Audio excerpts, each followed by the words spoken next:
left, throws left. It is intercepted! The Rams going the other way at the 20, the 30, the 40. It's Alex Cook. He's going to go all the way. Touchdown Rams! A 100-yard interception for a touchdown! Give that man some oxygen, because he's going to need it after running the length of the field. George Sedano, Scott Kaplan, the Sedano and Kap Morning Show. Simpson hands it off. And Hunter makes a man miss, makes a second man miss, and runs into the end zone for a touchdown right up the gut.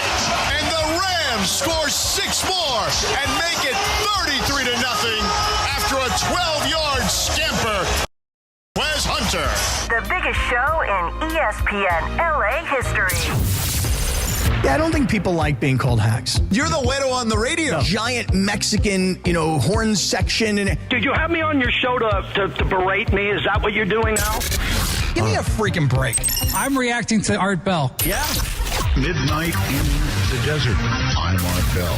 Scott Kaplan, eat a fat one, bro. The Sedano and Kap Morning Show on 710 ESPN. The all-new ESPN LA app and on YouTube at ESPN Los Angeles.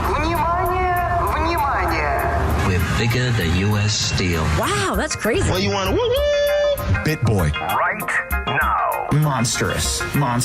Beto, I don't want to eat that. We did it, Dad. We did it. You were riding high on the stinger last time. Oh, big time. So, Right, that's right. Of course we were. So, mongrels, stay tuned. And it was cool to see a good smile on his face. Yeah. Bing, doo-da-bop. It's Monday. Bing, Good morning. boom. Welcome to the Sedano and Kap Morning Show. 7:02 and 40 seconds on this Monday, August 24th, 2026. What a weekend it was. Hopefully you enjoyed Sedano calling Rams preseason football on Saturday as the Rams destroyed the Saints. A lot of hiss coming from somebody this morning. I don't know who it is, but we'll. A lot of hiss? A lot of hiss. Like. It's like a snake slithering around in our console. Well, it's good to be back on a Monday. Did you guys miss me? Yeah, I did. Briones needs you, man. Big time. Yeah. Yes, you were missed for a few days, Christopher. You were indeed. But, George, get that man some oxygen. That was a great call on that long interception return for a score. And my goodness, the Rams must feel good about where they stand right now, 34-0. And think about what the Saints must feel. Oh, it's just a preseason game. Yeah, but we got killed 34-0. God, we got to put up at least a fight. Yeah, it was pretty bad. Little Zachy Wilson was terrible to start that game, and then Spencer Rattler was not much better. I mean, he moved the ball better, but then he threw that interception that they ran back 100 yards, which was crazy, which is really more than 100 yards. Those guys should get more credit than the 100 yards because he literally cut across the field, which is what, another – I mean, that's like another 40, 50 yards, basically. Right. Get that man some oxygen and then give him some smelling salts. And actually, you know what? Tell him, nice job. Take the rest of the day off. That's a hell of a play, kid. Nice work. Let me ask you, you and I have always disagreed on Stetson Bennett. You called the game. I thought he was okay. You didn't think much more of that, huh? No, I thought he was okay. I thought, MJD did a really good job of dissecting some of his issues. Mm-hmm. Like, he doesn't have great touch on the ball. Like, if it's a timing route, he's got it. But, like, a little short route, there were times that he doesn't float it perfectly for the guy to make it a catchable ball. There are times when there's nothing there, he'll force it instead of just running. I mean, those are all criticisms of Maurice Jones-Drew. Well, I'm going to disagree with Maurice Jones-Drew, so just get ready. Oh, here it okay. goes. Well, I'm glad that you're going to disagree with the guy who played running back in the NFL. That's right. He played running back. UCLA legend, don't forget that. And he threw 2 passes in his career. He said both incurred important results. One was a touchdown. The other one was an interception. Okay. Did it go to the house? Did anybody need oxygen after that? I don't remember if he said it was a pick six, but I remember specifically interception. Yes. Let me tell you this. There's one play in the game. Look, Stetson Bennett, I know this has been a conversation going into the preseason, who's going to be the backup quarterback. And after week 1, many of us were very, very impressed with the efficiency and the arm strength of Ty Simpson. That and doesn't I would change still for say me. that Yeah. even in limited opportunity, as I was still impressed with Ty Simpson. Yeah, I'm impressed with Ty Simpson. I have no issue with Ty Simpson. The thing about Stetson Bennett is this, and I've said it like this all along. If you believe in Sean McVay, and if you believe in Les Snead, and if they believe in Stetson Bennett, then you probably should too. If you don't believe in those guys and you think that, hey, they're not perfect every single time. Look, Andrew Friedman's not perfect every single time, is he? Right? I mean, we've all talked about Kyle Tucker for weeks and weeks, and he's starting to come out of it a little bit, but you don't get every one of them right. Stetson Bennett was a fourth-round draft choice. Nobody expected him to be the starting quarterback of the Rams. However, I will just say this. You saw yesterday, or what's today? Today's Monday. You saw Saturday. He does have mobility. He can move. He can run with the ball. He scored 2 touchdowns. Okay, fine. It's a preseason game. But one play, George, one play in the game tells me a lot of what I need to know about Stetson Bennett. It was 4th down, 4th and 1, second possession. I'm sure you'll remember the play. And Stetson Bennett has to move around in the pocket, and then he sort of sidearms a ball up, floats over the defender, caught, first down. It was a brilliant play. And it doesn't matter if you were playing high school football, college football. It doesn't matter if it's a preseason game or if it's game 17 of a regular season. It was a spectacular throw. The kid can play. It doesn't mean he's going to be a star. Here's what I would tell you. Yeah, tell me what you're going to tell me. If they had to play in a real game, yeah, I'd much rather Ty Simpson be the quarterback. Yeah, not for me. Not yet. Not for me. I think you know why? Got a guy, because those plays, that play you just mentioned, in a real game is a sack. You may be right because, look, you're not playing against the top defensive players on the other side, and you're also not playing with your top offensive players on your side. So I get it. I understand. He's not wearing a red jersey. Referees aren't blowing the whistle early. This isn't practice. Maybe it would be a sack. Maybe it wouldn't be a sack.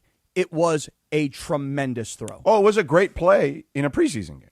That's right. But what I would tell you is, I don't.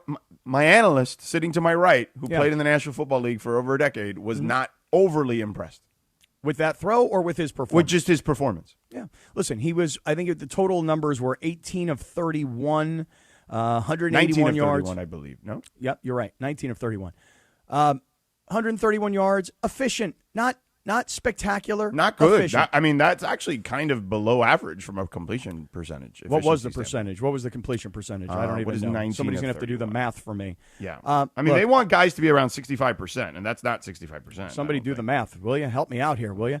Look, all I know is this. I see the way McVay 61%. communicates. Yeah, it's not terrible. I see the way McVay communicates to Bennett, and I just think, tell me what you think. I think they're planning on him being the number 2. I asked Sean. He did not really have an answer, is what I would say. Look, if they wind up cutting the kid in the next week or so, I'll just be I don't like, think they need to cut him. No, I'm just saying, but here's the thing. If he they could be the third string quarterback. Right, but just stick with me for 1 second. Do you think another team is going to say, I'm going to go grab Stetson Bennett? No. What I think that the Rams might think is, hey, look, we know Ty Simpson's not going anywhere. He's our future. We are not comfortable, theoretically, with our backup situation as it stands today. We'll go sign, name your guy. We'll use Jimmy Garoppolo because he's still out there and available. We'll go sign Jimmy Garoppolo as our backup quarterback. So now we've got Matthew Stafford, Jimmy Garoppolo, and Ty Simpson, and then Stetson Bennett would be the odd man out. So if they cut Stetson Bennett within the next week, and I sit here and I go, hey, I was wrong, that's fine. But what I'm telling you is that I think that McVay and Snead drafted him, have held on to him, have given him the opportunity. They've seen him perform in the preseason. And I think today he's going into the season as the number 2 quarterback. And I think he did enough on Saturday to make you feel like, well, we've not really seen him in the regular season, but over the last couple of years we've seen him in the preseason. We've seen enough. We feel comfortable. If they don't, because they're like, we just can't take the risk. He's not enough. He doesn't have any experience. Then I'll just be wrong. But let me ask you this question. If I asked you, would you rather have little Zachy Wilson or Stetson Bennett? I'd rather have Stetson Bennett over little Zachy Wilson. And Zachy little Zachy Wilson is lost, man. Well, little Zachy was, what was he, the first or second? That wasn't second the first pick in the draft after COVID, though. Had only played 1 year, didn't play a full schedule.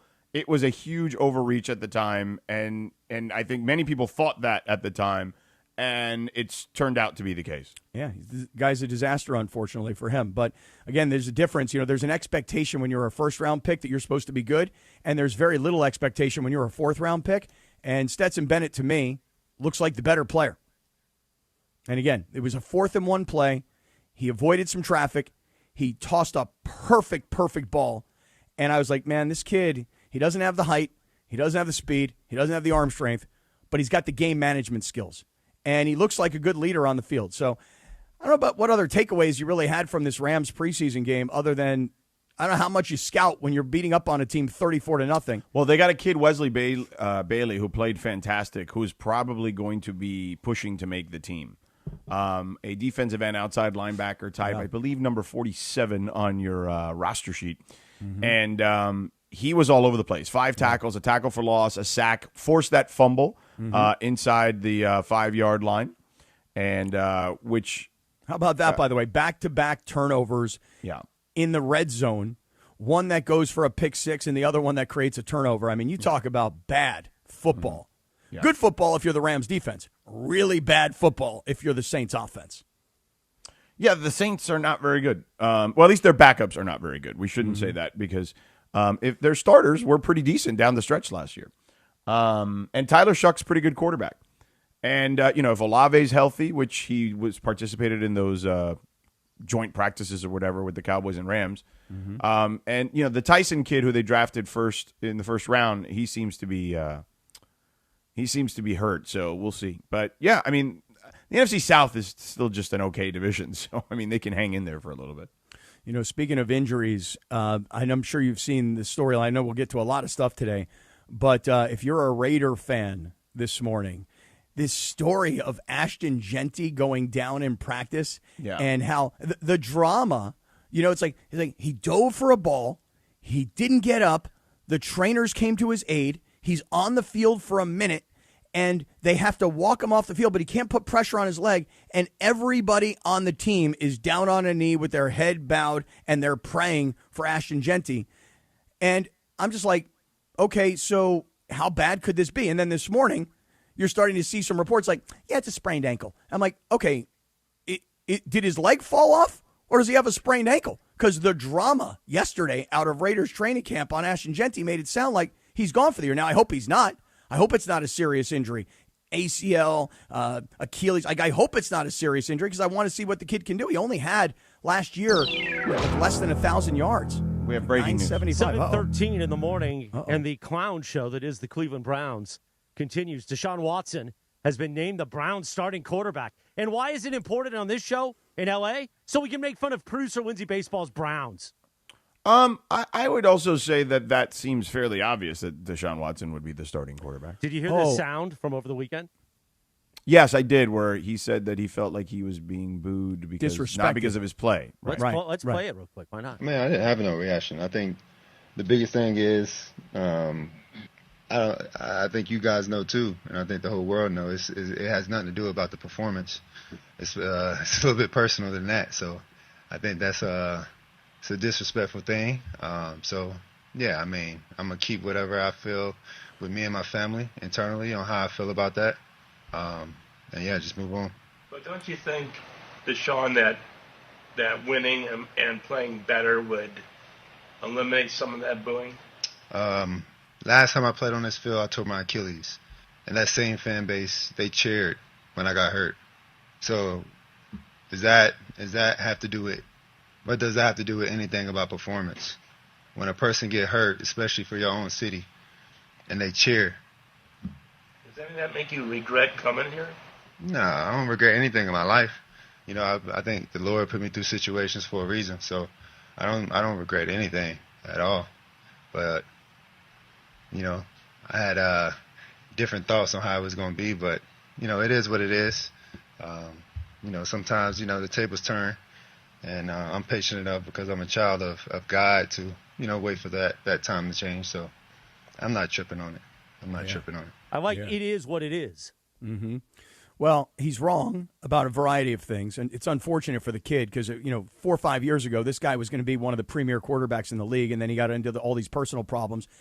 And then the Browns signed him, and he has never been good, and he's never been healthy. So when he talks about tearing his Achilles and people cheering, the reason they're cheering, and it's unfortunate, is because your performance has been bad, and now we're happy that you're hurt, so we don't have to watch you play anymore. That's the perspective of a Cleveland Browns fan. And then when he says, well, I'm going to keep my feelings to myself and to my family, and then he starts going on and on about it, he ain't keeping it to himself.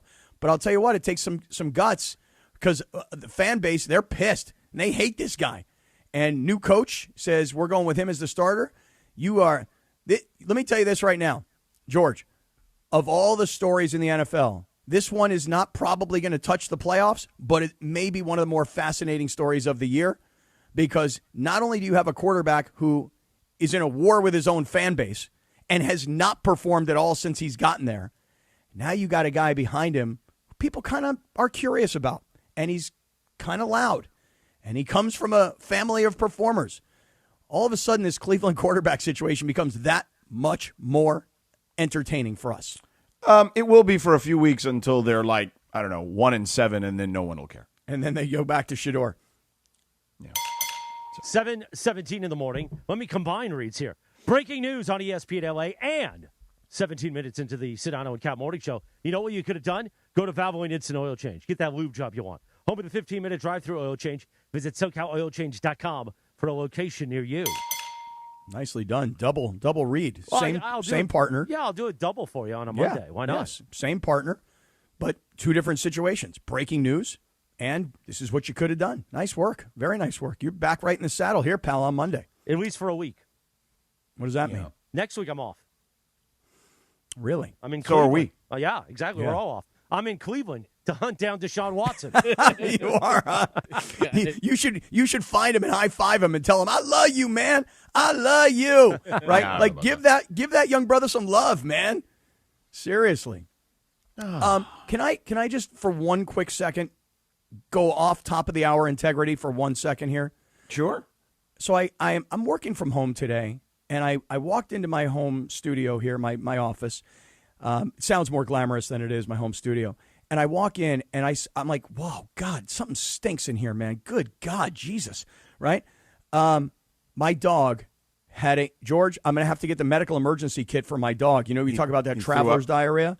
No, not throw up. Oh, he pooped. Oh, pooped. Pooped would be a pleasure. You know, poop suggests you could pick it up. You know what I mean? This was not pick upable. This was, we got major problems. Yeah. Okay? Does anybody out there know of a product that can help with the stains on the carpet and the smell? Because I've got like 5 different products and they all suck. Does anybody out there have a suggestion? Did you try like Resolve? Resolve. They've always said Nature's Miracle helps get so the pet can't get the stain on there. They can't get the scent. But I don't know about the stain, but it gets the scent out. Where is it? A carpet? Is it hardwood? He's got floor? carpet in there. Oh, George, it's worse than carpet. You ready for this? It's a light, creamy colored carpet. You know what I mean? So now it's just like skid marks all over the carpet. Come on, man.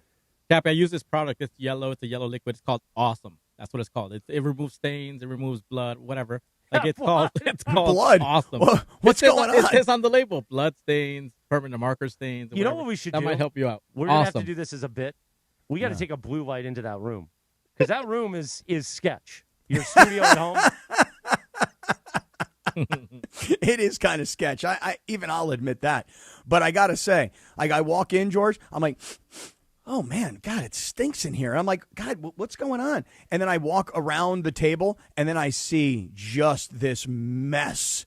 And now I'm down on my hands and knees. I'm scrubbing, man. By the way, I got to throw out Chris is right. towels. Nature's Miracle comes up as, and you can buy that like any pet shop. And you could just go old school Lysol, like spray. Like not spray, like the one with like the little trigger on the nozzle. Yeah. Well, I'm going to show you the products I've been trying. There's like None a of them pet are one working. for Lysol, I believe, too. Yeah. Anybody tuning in this morning, I know it's Monday and I don't want to gross anybody out, but do me a favor. Tweet me, Instagram me, DM me, text me, email me. Call me. I don't care. If you got the product that gets out the smell and the stain when your dog is sick, somebody help a brother out. Now, did you look at the dog and say, dog? The funny thing is that I don't know. This must have happened in the middle of the night, and he's now back, in his little bed, and he's sleeping away like nothing ever happened. And I'm down here on my hands and knees, freaking scrubbing. And then, by the way, I steal towels from my gym, right? Like I get done working out, and I just take the towels home with me, and I've got all these gym towels. Well, they're good for cleaning up dog duty because you can throw them out because you don't care. I just threw out 4 white towels. Well, they were white. Yeah. Anybody got any help? Just let me know. Is he and I'll get back better? to talking Jack football. The Frenchie? I'm not sure. He's probably dehydrated. It was hot yesterday, man. Yeah, it has been hot out. Woof. What'd you feed him? Well, he gets his normal. He's on a pretty specific diet. Like chicken and what's the pumpkin stuff, like that pumpkin puree kind of a deal. Yeah. I mean, it's going to heat up to like 98 degrees today in downtown. Hot. It is hot. Yeah, it's been pretty hot the last couple of days. I went to the beach yesterday because of it. See, I know going to the beach is great. This is why I tried to get an outdoor above-the-ground pool. You guys all laughed at me. Yeah. 7:22 on a Monday morning. We'll talk some Dodgers baseball up next, even though Bergie's in Hawaii with that lay on and nothing else. And at 7:45, how about Puka Nakua's McDonald's order? We got that. But look at this beautiful man, the great Jacob Emrani. Let's talk about it, guys. Yeah, look, Cappy, it's very simple. Sunday afternoon, right? You're in the neighborhood. It's supposed to be relaxing. You're out for a walk, cutting through the park, or just saying hello to a neighbor, and then without any warning, a dog attacks. Okay? Right? Yeah. And then what? Yeah. Well, then suddenly, Sunday looks very, very different, right? A serious bite can mean deep lacerations, nerve damage, infection. Beyond all that, the emotional trauma and the fear of going outside and being around dogs that lingers long after the wound heals. That's the problem. Yeah, that's when you call Jacob Emrani, okay? The team at Call Jacob looks at what happened, where it happened, and whether the owner failed to control their animal or knew the dog had a history of aggression. That's right. And the consultation's free. You can get a no-obligation case review, and as I always remind you, don't sweat money because there's no fee unless we win. So you don't have to pay a retainer up front. Don't worry about that. No fee unless Jacob wins for you. Yeah, so if you get a dog bite, right, and it left you injured, shaken, and wondering what your next step should be, don't just let it go. Call Jacob at 800-345-6789. That's 800-345-6789. Or go to calljacob.com. Thank you, Shaq. Coming up in 3 minutes, we'll talk Dodgers. The Dodgers from the weekend series with the Pirates and bobbleheads. We got to get that Luka bobblehead. Oh, I have one. Oh, you got one? Somebody went to the game, and my spotter went to the game. Spotter? Because the Rams flew in my regular spotter to do the game with me on Saturday. Oh, that's nice. And he went to the Dodger game on Friday, and he's like, "Hey, your kid want one of these?" And I'm like, "Sure, bring it over." Your kid? Me and Morales, we got our own spotter, just so you know, and we got him coming too. We'll tell you how. We'll talk about that in 3 minutes from right now. The Sedano Kap Morning Show on a Monday morning, sucko, right here on ESPN LA. The Sedano and Kap Morning Show. We'd like to thank our founding partner, Providence, caring with compassion in Southern California. This is the Sedano and Kap Morning Show. The Circa Million Pro Football Challenge is back. The greatest football contest in the world, coming straight at you from the greatest sports destination in the world, Circa Las Vegas. A guaranteed $6 million is up for grabs with a cool mill and the coveted blue jacket going to the winner. And hey, if you suck, no prob. Come in last and $100,000 is coming your way. It's $1,000 per entry, max 10 entries per person. Enter in Nevada, play from anywhere. Learn more at circasports.com. Circa Las Vegas, the time of your life. At Uline, the prevailing opinion is, if you don't live it, you don't believe it. The people at Uline believe in hard work, and they live it by being there 24/7 to answer your call, having 41,000 items in stock, and offering same-day shipping from 12 locations across North America. Business owners, sellers, buyers, shippers, and packers believe it. Uline is the hard-working, dependable source for your shipping and industrial supplies. Visit uline.com. Buenos días. Is your vehicle due for service? Is it time to get those wipers replaced? If so, head in your neighborhood Valvoline Instant Oil Change, home of the 15-minute drive-through oil change. For over 30 years, Valvoline has provided quick and convenient automotive maintenance services for busy people just like you. At Valvoline, you stay in your car safe while the expert technicians make sure your ride is at its best. Oil changes, wiper blades, and more. Just pull up, drive in, and drive out in about 15 minutes. Visit SoCalOilChange.com for locations and game-winning coupons off of your next Valvoline Instant Oil Change. I'm David Ortiz. When I lost my mom, she was only 46, and I lost my dad to cancer. It was the worst pain I ever felt. It made me think, what will happen with the people I love when my time is up? That's why I have life insurance. Ethos makes it easy. It's all online, take about 10 minutes, and you can get up to $3 million in coverage. Get your free quote at ethos.com/game. That's ethos.com/game. Paid testimonial. Time spent on application may vary. Online health questions required. Chris Canty here. Football season is back, and Lids has you covered. Just in time for kickoff. Want the latest headwear to rep your team at the tailgate, at the barbecue, or at the game? Shop the 47 brand NFL collection. Exclusively in store at your local Lids. This collection puts a new spin on retro NFL gear. Lids has every fan covered with all 32 teams, featuring the big-time hits and alternate team logos. You'll find the perfect fit for every Sunday. Selection may vary by store. Mornings on ESPN LA will never be the same. Quack, quack. Quack, quack. I get parents telling me all the time that the kids in the car love the quack. They're now into the quack, quack. Listen, I am a role model for the youth of America. Oh, we know that. The Sedano and Kap Morning Show is on. Back to Sedano and Kap. 7:27. Good morning. The Sedano and Kap Morning Show. You know, I don't like to play highlights coming back from break. I just don't think that's lazy sports radio. But you know, it's not lazy when it's Sedano on the call. 2nd and 10 from the 12-yard line. 11th play of the drive coming up here. Over 5:30 off the clock in this drive. Delari and Rohan Jones, the tight ends, are in there. 2 receivers for the Rams. Simpson hands it off. Oh. And Hunter makes a man miss. Makes a second man miss and runs into the end zone for a touchdown right up the gut. And the Rams score 6 more and make it 33-0 after a 12-yard scamper by Jarquez Hunter. Sedano on the call Saturday as the Rams beat the Saints. Shut them out. Preseason game 2. Preseason game 3 is this Thursday at SoFi against the Chargers. By the way, George, love the word scamper. Big scamper fan. Well, scamper, I feel like needs to be like a big burly running back, right? Or like a big bird, like, you know, just somebody who scampers in's got to be like a big dude for me. Yeah. And Cappy, on this day in 1988, you hear it here, the #1 song, George Michael. It's called Monkey. Did you say it was called Monkey? Monkey. Monkey. Not to be confused with Todd Monken, the head coach of the Browns we were talking about. By the way, on that highlight, when you said in the gut, did you think of me when you said gut? Up the gut. Up the gut? Did you think of me?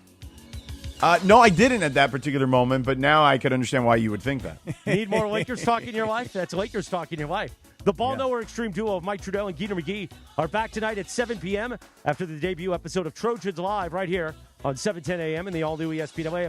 Who looked like they had the most fun on the Lakers team trip to Slovenia? Hey! Discuss it tonight on Lakers Talk, 7 p.m. I mean, when we mentioned Slovenia, producer Jorge, we got to play a little... you got to play their national anthem. Except they're not. Yeah, from the USSR. Yugoslavia had their own issues. Did they have their own theme song? National anthem? No, but honestly, interestingly enough, I mean, as you may remember, I don't know how many of you are actually history buffs, but Yugoslavia had their own war against NATO, you may recall. I feel like that was in like the late 90s. Yeah. And, so it's funny. I was watching, not funny, but coincidentally, I happened to be watching the Novak Djokovic documentary that was just released on Amazon. And it was made by the producer of The Last Dance. Not the director, the producer of The Last Dance. It was excellent. It's about like 90-some-odd minutes. Mm-hmm. And it was really, really good. And they go into that. They go into just kind of like how Novak, was a kid. Like he was a child when that was happening. And he tells this incredible story about bombs going off, parents running to find one of the bomb shelters. He like trips and falls. Parents are and siblings are like 50, 60 yards ahead of him. Like, he can barely see them. And eventually somebody, like, grabs him because he's, like, sitting there, like, hurt and crying, right? Like, as a child. Like, he was, like, 5 or 6 years old or whatever it was. It was and then the tennis stuff was great, too. But, like, it was just really impressive. Like, it was really very well done. Where am I going to watch that? What am I watching? Amazon. Amazon. Oh, okay. Hey, I'm already on Amazon because I'm watching Reacher, as you are well aware. Oh, you know what? When I turned on Amazon to watch this on Saturday night, the first thing that popped up was Reacher. Yeah. I mean, it said, here, want to watch season 1, episode 1 of Reacher? And I said, no, I'm going to watch The Wolf of the Winter, Novak Djokovic. Why don't you watch season 4 of Reacher and catch up to me? No interest in Reacher. No, can't get you involved. This is the Yugoslavian national anthem, at least until 1992. Then stuff went sideways. But so now Yugoslavia is Bosnia and Herzegovina, right? Serbia, which is where both Jokers are from, Novak Djokovic and Nikola Jokic, Montenegro, North Macedonia, and Kosovo.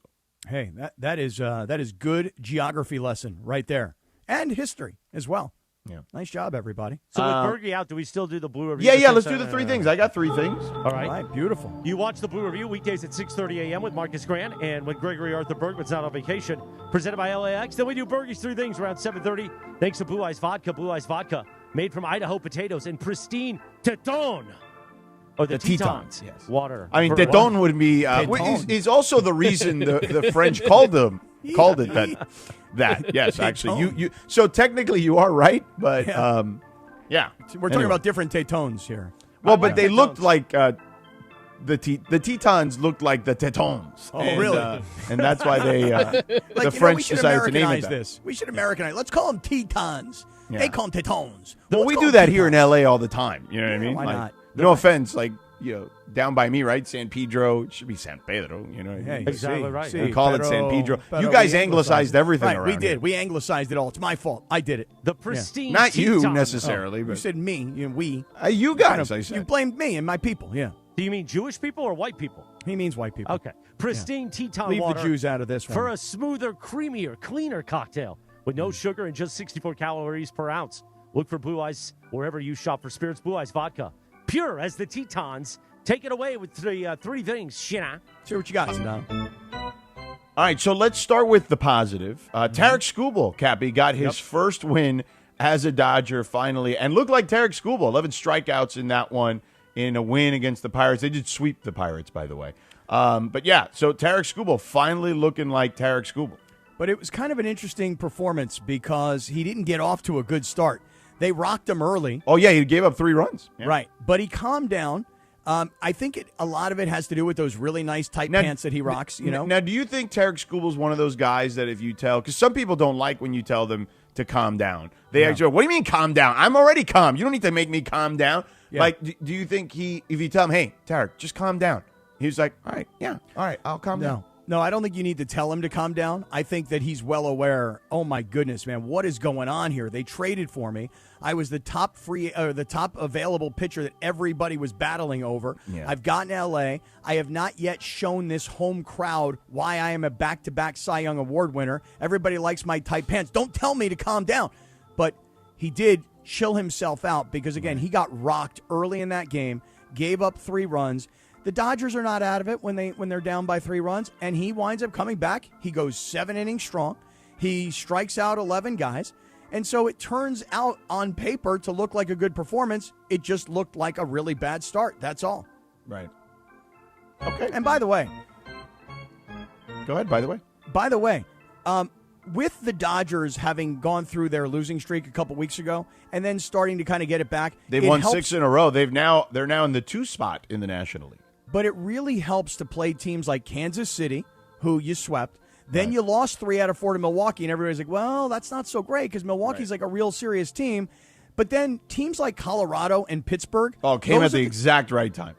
Right before you have to go to Atlanta, which is a real serious like playoff type series. Yeah. And then Tarek Skubal goes home to Detroit. Yeah. So the schedule played out really nicely for the Dodgers given the losing streak that they were in and then losing 3 out of 4 to Milwaukee. Keep going. Yeah. So Dodgers have won 6 in a row. Tarek Skubal gets his first win. Now the bad news. So Andy Pages fractured his hand. Not season-ending, according to Dave Roberts, but he was struck in the back of his hand by a pitch from Bubba Chandler in the third inning. Come on, Bubba. He did take the base, but, not great stuff for Andy Pages.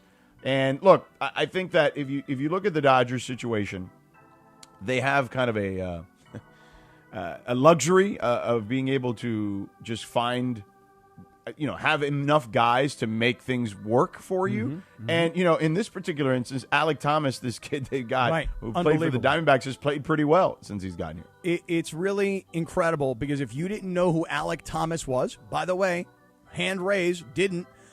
If you looked him up, if you were on ESPN.com and you were looking at the box score and you're like, but who is this guy, Alek Thomas? You look him up, he's still wearing his Diamondbacks hat in the picture on ESPN.com. That's how it doesn't really translate fast enough. Little guy, 5'9", 175 pounds, got to the Dodgers, and guess what? Saturday and Sunday, kid performed. Yeah. So it is a luxury, but Andy Pages got to get himself back, and that did not look good. Yeah. And speaking of luxuries, Blake Snell continues to look good, so there's that. I think that the Dodgers are going to have an interesting situation on their hands, which we'll get to regarding the rotation in just a moment. But let's do the third thing here real quick. Okay. And congratulations to Kyle Tucker snapping his 0 for 25 skid, Cappy, at home with a 2-run RBI to right, giving the Dodgers their first lead 4-3, and then again receiving encouraging applause from the sellout crowd. Now, the crowd has been, we talked about this on Friday. Would the crowd, actually support him? Would it be more of a Bronx cheer situation? No. These guys were actually supportive of him in the building over the weekend, and I applaud Dodger fans in the building for not acting like the minions on the internet. They actually treated the guy like a human being, and they really did help him along. Yeah, I got to give it up to the fans as well. I think a lot of fans probably look at it and like, really, we have to baby a $60 million a year guy. We all have to stand here and give him applause because he's been 0 for 25. He's been terrible, and now we have to worry about his fragile ego. But you know what? On the other hand, if they can do it in Philadelphia, where they're just an angry, pissed-off fan base about everything, if they'll do it in Philadelphia, where they're extremely mean-spirited, you know what? Maybe we can do it. Maybe we can. Yay, Kyle. Yay, Kyle. Go, Kyle. Go. And guess what? He broke out. So it worked. Or at least we think it worked. Yeah. So, look, whatever it takes for him to perform at home, the Dodgers fans being supportive is fantastic. So those are our three things brought to you by our friends at Blue Ice Vodka and Pure as the Tetons. Oh, those Tetons, baby. Teton. Before we move on, though, the Dodgers will have an interesting situation on their hands, okay? So it looks like Shohei Ohtani could be coming back to pitching sometime in September, okay? And early September is the bet, okay? Tyler Glasnow is also someone that is nearing a return. So the Dodgers could have a six-man starting rotation at that particular moment where you have Yamamoto, Skubal, Snell, Sasaki, Ohtani, and Glasnow. Don't forget about Lauer, who won't be a starter in that rotation, but man, he's done a pretty good job this season with very low expectations. Well, he's definitely going to the bullpen in that scenario. But there'll have to be at least one, if not two more guys going to the bullpen come the postseason. And I would imagine, if I had to guess, out of those guys we named, it's going to probably be Sasaki, who's already performed in that role. Although I am curious to see if he would look at that as a demotion, because as we know, the kid can be a bit, fragile. He's young. Yeah. Well, he's young, right? I don't think there's any question about that. And then Tyler Glasnow, just because he came back the latest. You know what I'm saying? And now he would be interesting because I don't recall him ever having much of a stint in the bullpen. So that would take some, him getting more accustomed to that particular scenario for himself. Yeah. But if I had to guess, I think that's how it plays out. And your rotation would be Yamamoto, Skubal, Snell, and Ohtani in the postseason. Yeah, and anybody who's a starter who is told, not asked, told, you will be changing your role, anybody who has a hard time with that, then don't play. Because honestly, this is about the team. This is about winning a third straight World Series. And this is about me, Dave Roberts. I'm the manager, and I've made decisions that maybe not the most popular, but they are what I think are the best for us to try and win our third straight. So any egos that are too fragile to be more about the team than their own individual status can't have that. So it is interesting, though, the Ohtani part of it, because Dave said yesterday that Ohtani will get another bullpen session in Atlanta. So coming up off day today and then down in Atlanta. But Ohtani sounds like, just listening to Dave, like he's getting real close, but they're being very careful because they don't need him right now. I mean, that's just bottom line. You do not need Ohtani to pitch right now. You will need Ohtani to pitch in about 4 weeks from right now. So sounds like Ohtani is on schedule to get himself back.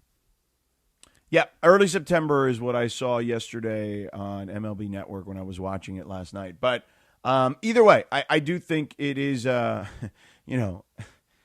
you're Dave Roberts, it's a good position to be in, right? You'll have plenty of options in that scenario. So, all right, that's Dodger talk. How about that's that? 3.5 things. That's extra innings, is what that is right there. Hey, you could always use an extra half. Why not? Right. 7:41 on a Monday morning. Coming up in 3 minutes, we'll talk Puka Nakua's McDonald's order. How about that? Mm-hmm. And Evan Cohen at 5 minutes after 8 on a Monday morning. Wait. But you also forgot the blasphemous thing Puka Nakua said about his McDonald's order. We'll afterwards. do that too.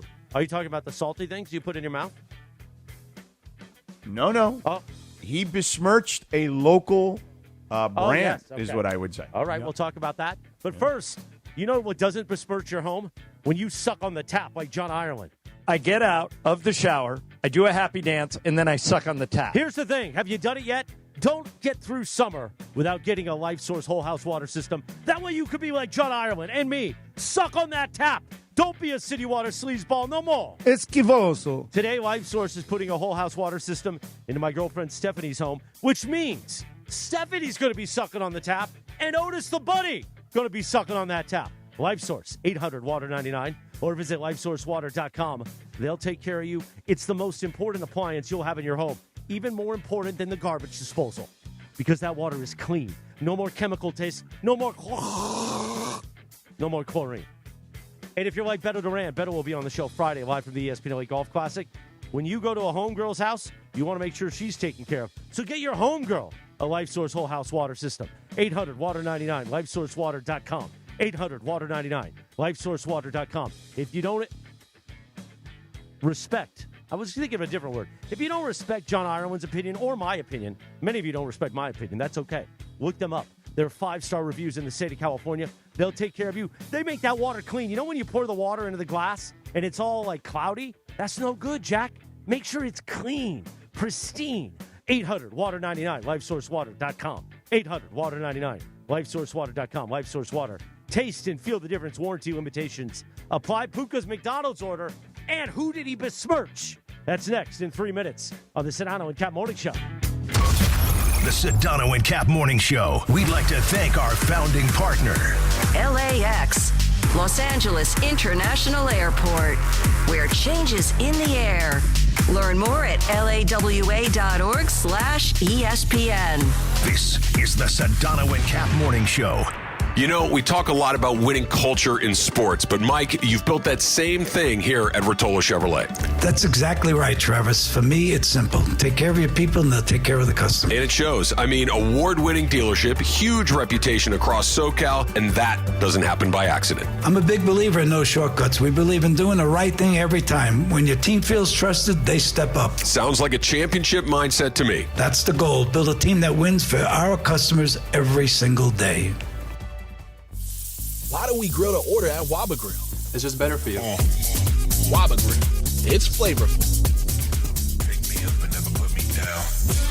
It's quality. It's fresh. It's spicy.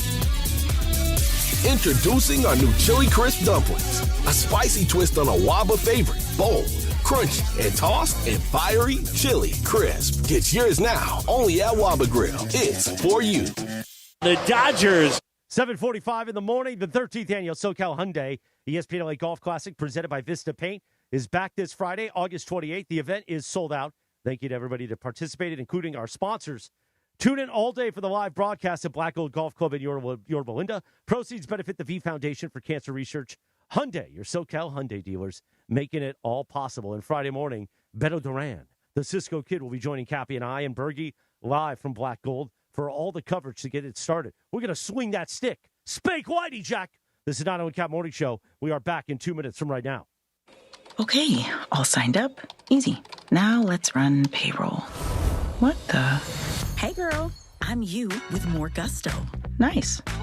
Who's that? New social media manager. Hired and onboarded with gusto. And spoiler, we're kind of famous now. Wait, we're famous? Oh, well, I'm famous.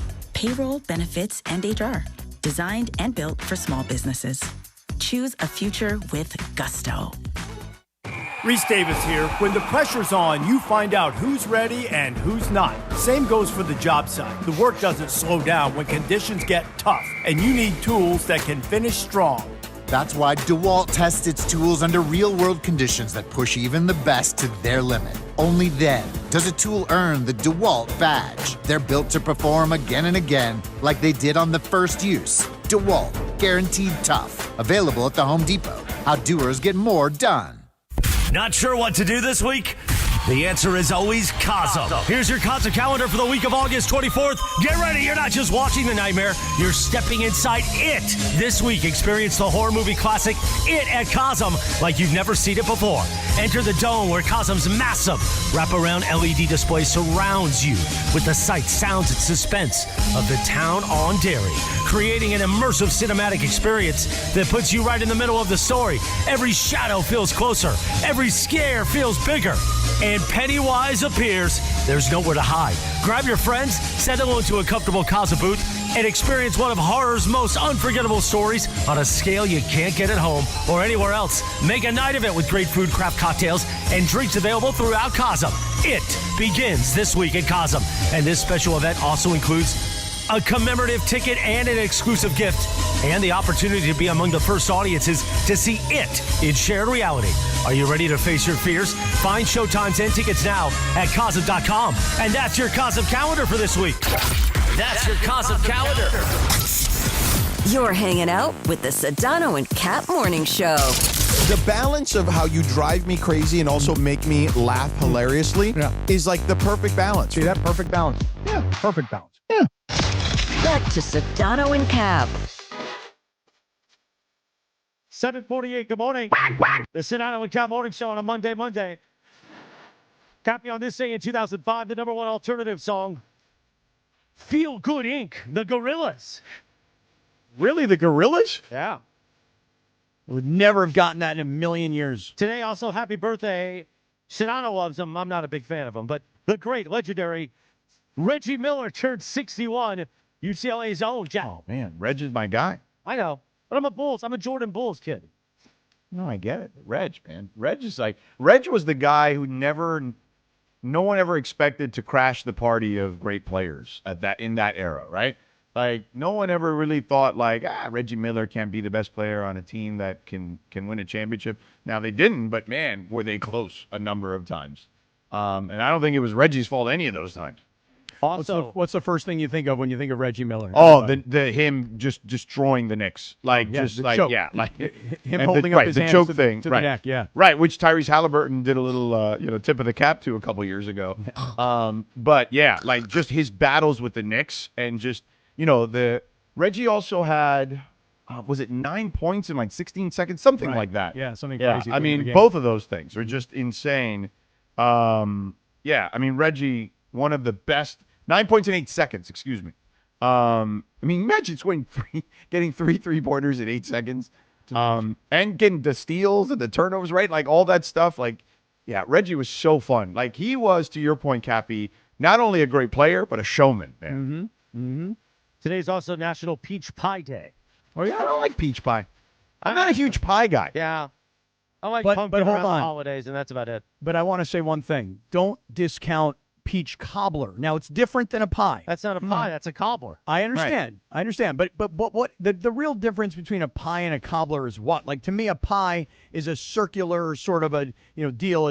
But a cobbler is more rectangular. It's kind of like in a big vat, if you will, And so I'm going to tell you right now, if you put a peach cobbler in a pie crust, circular, I think you'd really like the peach pie.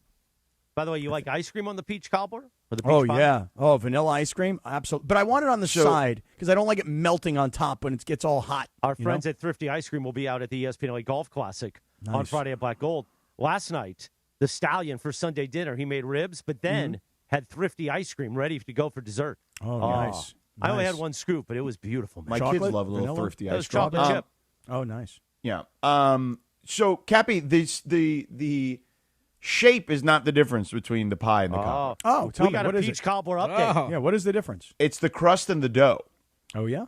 A pie requires a structural bottom crust and often a top crust holding a firm filling, whereas a cobbler features a deep dish fruit-based top with a biscuit dough or batter and no bottom crust. Okay, so here's what I'm saying to you, George. so a pie is more structurally sound, whereas a cobbler kind of falls apart. Agreed. Because the dough is different and not as firm. Agreed. My only point is this. If you took the cobbler and you put it into a circular pie crust. But a lot of people do that. Okay, well, then you would love a peach pie. What if about you the like bottom yourself a crust? peach cobbler. Some people think I'm more of a bottom crust guy. I think I'm a top crust guy. You think so? Oh, look at these two aqua velvets. Boy, there is nothing better than a key lime pie with a really nice graham Key lime cracker pie. crust. Now that's a different kind of pie. I like that. I like a key lime pie. Marie Callender's makes a chocolate satin pie that's delicious. Oh, lovely. So good. Mm-hmm. But it's got to be, to me, I don't like the fruit pies. Oh, well, then you probably won't go to McDonald's and get that old school Those apple pies. Which are back. That was a good segue, Cappy. Thank you. So Puka Nakua's McDonald's order, his regular order, Puka Nakua gets a 10-piece We chicken got the McNuggets. sound. We got the sound. Oh, sorry. Let's play the sound. I'm okay with eating McDonald's every day. Like Cooper, the other receiver on our team, he tried to get me off the McDonald's train. I'm like, yo, I just ate 3 meals for under $55. Wait, so you be eating McDonald's during the season? Yeah. What's your order? It depends. I normally get like a 10-piece chicken nugget meal with sweet and sour sauce and a high C. Fire. But then if not, I'll get like a double quarter pounder with no pickles, no onions, and and I'll ask for sweet and sour sauce on the side. So let's say In-N-Out, McDonald's. What are you choosing? Ooh, McDonald's. That's not even a question. I think McDonald's is your go. He said not even close. Not even close. I mean, bro, he eats it during the season. What do you like? You don't feel like when you eat it during the season, you don't feel like, I don't even know. Like you just. No, I leave a big old smile on my face. That might be the secret. I'm loving it, bro. Like I'm on that, bro. That might be the secret to why he's so good. Yeah, I mean, shoot, I be tipping the ladies there. I'm like, they know me. Or I be coming through in the morning, bro. So interestingly enough, I would, loving it, bro. Yeah, right. He's trying to get an endorsement. I'm loving it, bro. So I would say this, okay? Generally speaking, what I would say is, as a 25-year-old kid, eating McDonald's and running around is easy. Now, a 35-year-old, which is why Cooper Kupp is probably telling him, no, bro, don't do that to your body. You know what I'm saying? That's not good nutrition for an athlete, particularly, especially 3 times a day. But I'll say this. Now, you can make the case that this person's career could have been longer, but it was pretty damn good. It was a borderline Hall of Fame career. Chad Johnson famously loved eating McDonald's his entire career. So Ocho Cinco's career was pretty darn good. Yeah, he was a good player. Very good player. Yeah, and he famously always tweeted about having McDonald's. Yeah. Now, you could say maybe it could have been better, but, Chad's career was pretty darn good, too. I don't how like the Puka, no pickles thing. The no pickles thing, that's an outrage. No, the pickle does add a lot of flavor to it, but I love how Puka tells these guys, we had this receiver on our team named Cooper, and he tried to get me off the McDonald's. Right, yeah. As if we didn't know who Cooper was. We had this guy, he was like 5th string guy. He was like kind of a nobody. This guy Cooper, he tried to get me off McDonald's. No, we understand who Cooper Kupp is, bruh. Look, bruh. I can appreciate the young man loving fast food, and I can appreciate him saying I can eat 3 meals a day for under $55. I get it. You get your team per diem, and it's $60. And I can eat 3 meals for under $60. Pretty good. But there will come a time when young brother cannot be eating that kind of food and out there playing the way he is, man. You got to, at some point, as a professional, you want to get more out of your body, you're going to have to clean up that diet. I haven't been to McDonald's I'm telling you guys, it's got to be. Oh, it's been a long time for me. I can honestly say it's got to be 15, 20 years. No, not that long for me because I had kids at one point who liked McDonald's, and so I'd sneak in a bite here or there. But it's been a few years for sure because my kids, they're just like, nah. They'd rather go to In-N-Out if they do want burgers. And generally they're more of like the Jersey Mike's kind of kids. Like they like Jersey Mike's better. Yeah. As kind of their go-to food. For like if you're going to eat out, like like fast-ish kind of food. Mm-hmm. What about breakfast? Yeah. What would they do for a fast? Well, breakfast? that's just it. That's where I'm realizing, Chris, that I maybe have gotten this wrong. Maybe I've exaggerated. Well, because when it McDonald's comes to breakfast is not bad. Yeah, it's actually the one that like there are actual doctors that will tell you like, hey, if you're in a pinch, go get yourself a sausage egg McMuffin or something. A regular egg McMuffin. Egg That's McMuffin is really good. The Canadian bacon, and I just love the way the egg. This is why I like over hard eggs, because when you go to McDonald's and you get the Egg McMuffin, the yolk is like cooked all the way through. There's no liquid to it at all. Yeah. But so I will say, maybe I'm wrong. I would say I haven't had a burger from McDonald's in 15 or so years, but I definitely have at least had an Egg McMuffin. Or like some fries or a hash brown or something. No nuggets? No chicken nuggets. And matter of fact, I'll say this. I'm not really that much of a chicken nugget person, but if I'm going to get them, I'm going to go to Chick-fil-A for chicken nuggets. Absolutely. Different type. How about like Raising Cane's for chicken tenders? You guys tell me. I've Raising only Cane's is good. Is it? Because I'll tell you right now. There's one on Hawthorne in Torrance, and the line is always around the corner. Well, that's just it. Between In-N-Out, Chick-fil-A, and Raising Cane's, the every lines time are I always drive super by long. them, I'm like, what are you people waiting for? They want that Texas toast at Raising Cane's. I guess so. I guess the kids just call it Cane's. Yeah, they do. They don't even they don't use the raising part. No. Only old guys like us do that. 7:57 in the morning. On Monday morning, Evan Cohen will join us at 8:05 this morning. Maybe we'll ask him about pickles on burgers. You got to have a pickle, man. Plus, Evan is a kind of a picky eater, so I'd be curious to see what his thoughts are on that. Meanwhile, it's football season when Sedano and Cappy are talking about our friends at Prize Picks. Yeah. I love Prize Picks, and I've been waiting, man. I've been waiting for football season. I've been saving up. I really have for football. Well, Cappy, because all summer you've been sitting there. Now, listen, you during the summer, you can. I'm sure you've been doing your usual, which is basically play Shohei Ohtani for some home run or some sort of accomplishment. Ohtani for a home run. Yep. Manny Machado for a strikeout every single night. Right. Yeah. Yep. And listen, all you got to do is download that Prize Picks app. Use the promo code Cappy, K-A-P-P-Y. Your first $5 lineup gets you $50 lineup bonus, Cappy. Yeah. And listen, during the summer when it's super hot, like you got a lot of hot stuff going on. You got women's basketball, obviously, making a lot of news. We had soccer, a ton of soccer earlier in the summer. Preseason is happening right now. Oh, by the way, don't forget, this upcoming week starts college football. So right now is time, if you have not, to download the Prize Picks app, America's #1 sports pick app. Yeah, and here's the deal. I mentioned $50.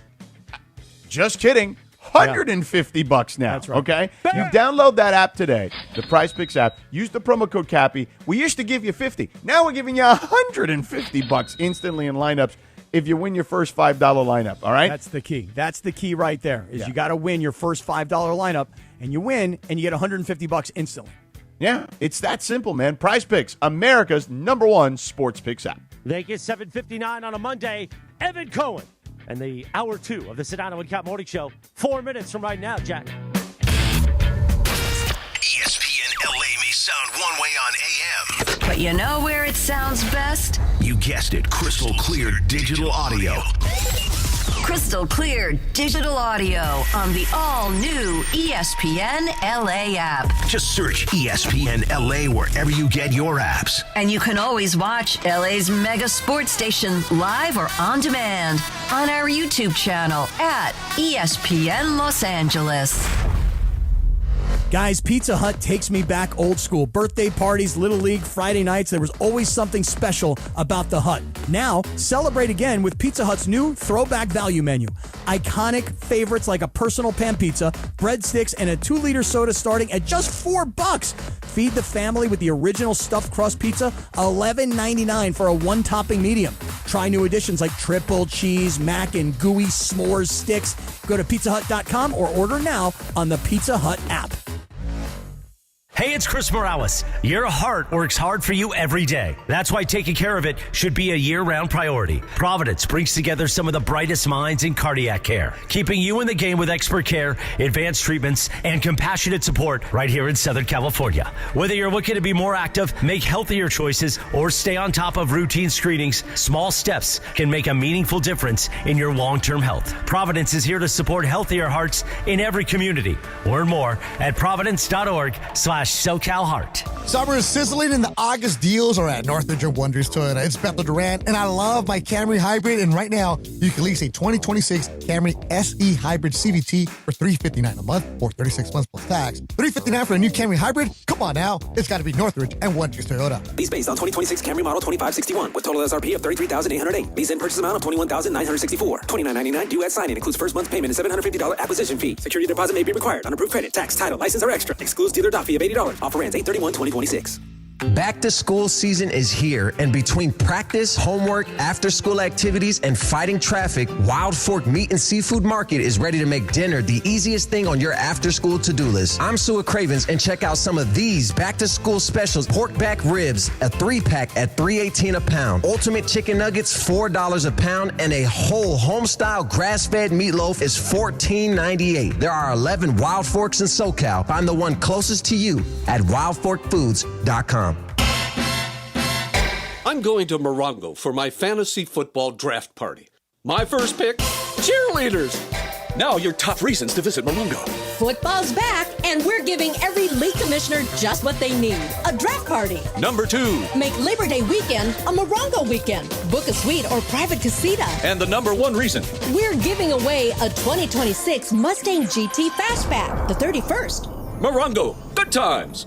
Individuals and businesses with tax problems, listen carefully. If you owe over $10,000 in back taxes or have unfiled tax returns, U.S. Tax Shield can help you take back control. The IRS can seize your bank accounts, garnish your paycheck, close your business, and file criminal charges. Our team of tax attorneys can stop collections and get you protected. U.S. Tax Shield offers a price protection guaranteed quote to get you protected today. U.S. Tax Shield is A+ rated with the BBB, so call 800-494-6139. U.S. Tax Shield, 800-494-6139. Progressive knows that boat days can come with unexpected problems. Oh no, I dropped my lip balm in the water. I can't think of anything worse than the looming threat of potentially having chapped lips. It was ginger vanilla too, my favorite flavor. If a real problem comes along, your boat's protected 24/7 with Progressive, so you can keep worrying about boater problems.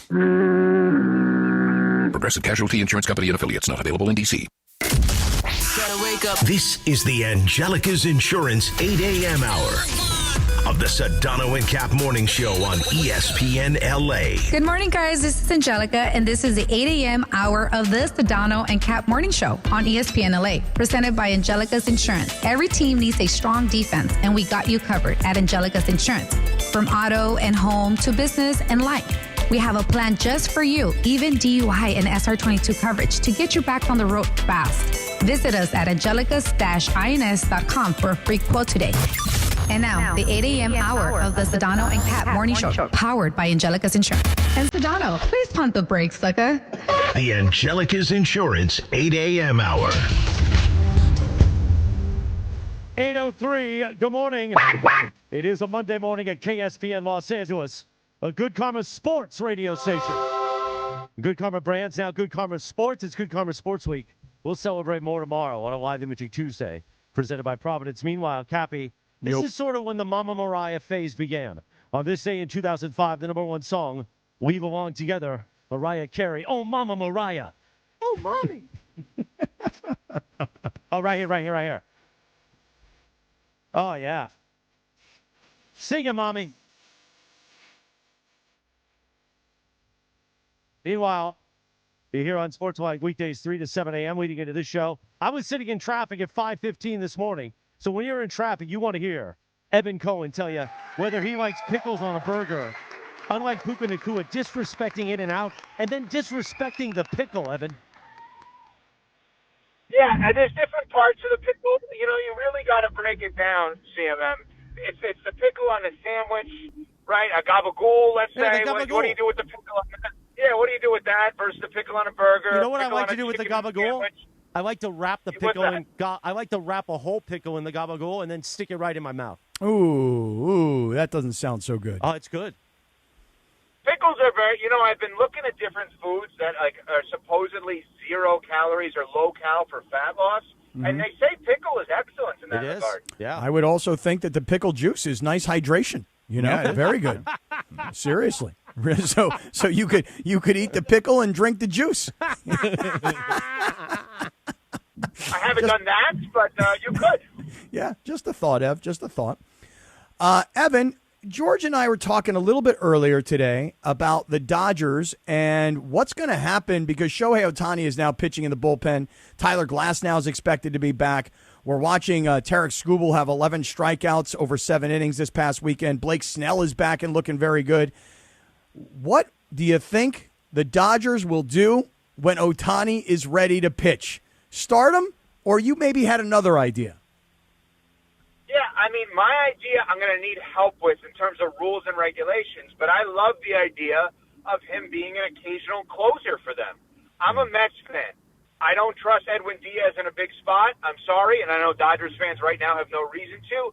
I just wonder, could Ohtani potentially be that guy? And I think you potentially could lose his bat in extras if he blows the save. Is that correct? Yes. See, that's the risk you take. Where I like the idea of him pitching every couple of games and the fear for the other team of him just running out of the pen. I mean, that would be the most amazing. Think about that visual of Ohtani running out of the pen. What's more intimidating, Ohtani running out of the pen or Wild Thing Vaughn? I'll hang up and listen. I had a similar analogy to this last year. I thought that was the way they could utilize him. They ended up using Sasaki that way. But yeah, look, I'm not against it. I just think that it becomes there are some logistical challenges, right? You mentioned one of them. I think the other one is, does he have enough time to get warmed up, right? What if be between at bats, right? Potentially, I think all that stuff, you'd have to kind of figure it out. Can he go back-to-back nights, right? Are they going to allow him to do that stuff? I think there's a lot of other house cleaning stuff that you'd have to figure out first, but I don't disagree with it necessarily. But I also think this. You ready? Ev, you bring up a good point, and this is what Dave Roberts is going to have to ultimately consider. Can the Dodgers trust Edwin Diaz? Because we know what's happened this year. Got off to a decent start, got hurt, surgery, has come back. And while you've had a guy like Skubal have a similar surgery and Snell have a similar surgery, both of those guys are fine. For Diaz, George and I have debated this a lot. Is it mental or is it physical? The bottom line is you don't have the answer right now. So until you know what Diaz can be or should be based on what you paid him, you just don't know yet because Diaz is still a big question mark right now. You say you don't trust him. Yeah, well, here's my thing. I don't like, unless your name is Mariano Rivera, I'm not a big relievers are really good in back-to-back years. I would go relievers good in every other year. So I think that to that point, though, Cappy, there may be an argument just this is what you got Diaz for until he proves you wrong in the postseason, kind of acknowledge the fact that he's the closer. Can I ask you a question, though, because I actually don't know the answer to this, and maybe you guys do? Are the rules different? Hypothetically, if Ohtani was an opener for multiple games, and then they insert him off of being the opener as the DH, can that happen? You know what I'm saying? I don't know. Let's say you have these are all the creative things that you have to think about when you have somebody as unreal as Ohtani, right? And maybe the answer is he hasn't been pitching. You don't have to use him as a pitcher, so only use him as a pitcher if you have to, and kind of just hope you don't. No. The answer is no. You can't do that.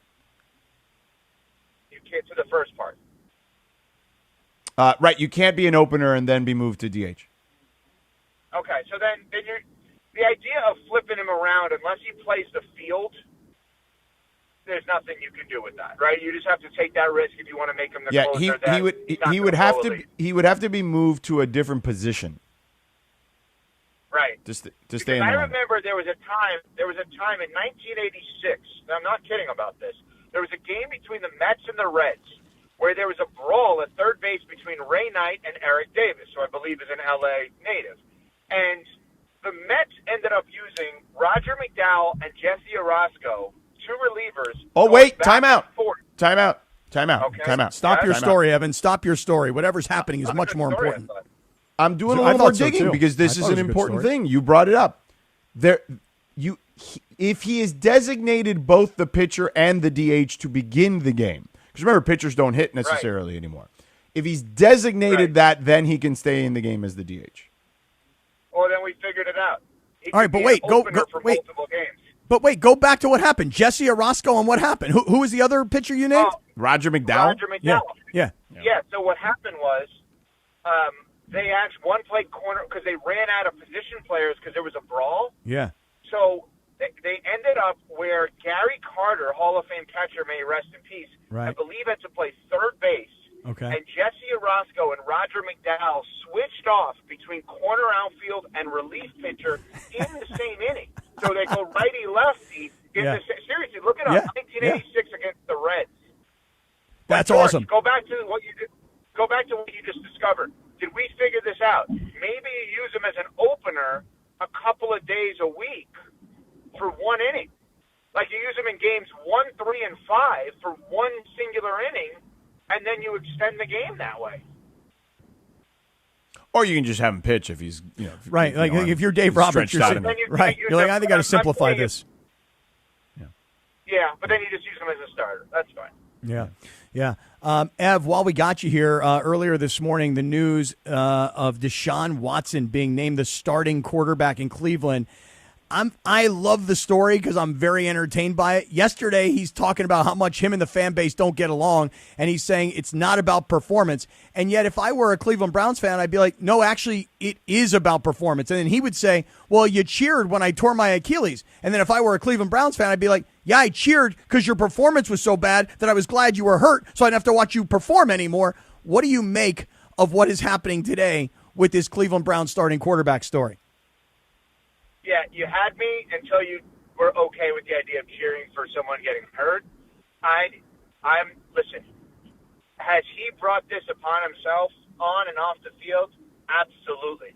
I just would say I don't want to stoop to his level. Now, obviously, I'm not going to compare cheering for someone getting hurt to the allegations around him, of course, obviously. But this is a disaster. It's one of the worst situations we've seen. The only thing is, when people are like, oh, cut him today, why do I want to hurt next year for this year? Cutting him today makes no sense. Making him inactive or just not starting him makes a lot more sense than cutting him. Because if you just have it, you ride out this season, then you don't have to take any kind of dead cap hit for next year. It's awful. It's the worst trade in the history of sports. And part of me wonders if the Cleveland Browns are just saying, you know what, we're going to stink. So if somebody's going to take the hits, let this guy take the hits. We don't want to hurt Shador. Or the other way would be the owner who is always meddling and always has his hands way too close to what's going on the field. This is the same guy that's constantly forcing the changes of coaching staff, etc. Maybe he's thinking to himself, hey, I paid this guy a guaranteed $230 million. You know what I've gotten for that $230 million? Bupkis. Zero. Nothing. Guess what? He's the starter until he gets hurt again. Like, I want to see what I paid for because I've never really seen it. Maybe that's the story. Okay, but Cappy, to that point, let's say Watson plays and he's good. And then all of a sudden they win, just making this up, let's say they win 8 games, which is like the equivalent to the Rams winning the Super Bowl. Well, no, actually, that would be more surprising than the Rams winning the Super Bowl. The Rams are supposed to win the Super Bowl. So it actually would be more of an accomplishment relatively than the Rams winning the Super Bowl. What are they going to do? Re-sign the guy? Yeah, I mean, the likelihood of Deshaun Watson playing well enough at this stage of his career to be re-signed by the Browns doesn't seem overly likely. And based on his injury history... Your theory doesn't make sense then. But then your theory doesn't make sense because why would they, they're not getting their money's worth. They're not going... let me tell you, even if he was the starter and they won, and I know he was named the starter, and they won the Super Bowl, I still wouldn't re-sign him. There's no scenario in which I'd bring that guy back. Right, but have you ever been to a brunch, an expensive brunch, where you're like, wait a second, it's all you can eat, and it's $50. Geez, that seems like a lot of money. So then you go up and you grab a bunch of food, you sit down, you eat, and you're full, but you're like, but I didn't get my $50 worth, so I'm going to go eat more. That's what's going on here. This guy, the owner, has not gotten his money worth, so he wants to see Deshaun Watson play, whether he's hungry or he's not hungry. Does that analogy make any sense? Yeah, well, of course. Does the buffet part make any sense to me? Yes. You could have stopped there. That makes all the sense in the world to me. I mean, come on now. I mean, you and I were in the suite for the dessert for the Lakers game. Come on. I mean, well, different times, but same mentality. Right. Of course the buffet makes sense. What doesn't make sense is the concept of a singular player living up to $230 million worth of price in one singular season. How is that possible? No, that is true. He will not live up to $230 million in one season, no matter what he does, unless maybe they won the Super Bowl. Actually, hold on a second. Let me ask you that. Would the Rams right now say to Stafford, "We'll give you 200"? If they knew paying Stafford $230 would guarantee them a Super Bowl, would they do it right now? Well, I suppose if you're Stan Kroenke and you could guarantee that you're going to win a Super Bowl in L.A. For the second time in your home stadium, yeah, I'd say maybe Stan Kroenke would probably consider that. You know who else would consider it in a heartbeat would be Mark Walter, but then he'd have to move money around from all other kinds of places. But he'd do it because he wants to win. I am so into that story. I can't get enough about that. I'm fascinated by that story. I am too. Well, it's gonna continue for a while. It's I mean, he's got a big lump sum of over $7 billion due by the end of the year. So, you know what makes me so fascinated by that story is watching Stan Kasten, who continue really to double down and triple down that it won't affect the Dodgers. And I don't know if you know this guy or not, Evan, but there's a reporter. His name is Dylan Hernandez. He's been covering the Dodgers forever. And Dylan Hernandez dug into Stan Kasten this past weekend at Dodger Stadium. It was a very professional back and forth conversation, but Dylan Hernandez was not going to be intimidated at all by Stan Kasten. And every time Stan Kasten said, "We're not going to be selling, I guarantee it, I know what's going on," I thought Dylan Hernandez came back to him and he kept asking the same question. Well, how do you know? How do you know for sure? And I thought it was a very reasonable line of questioning. There's no upside on commenting publicly as to whether or not someone else is going to sell something that they own that you don't.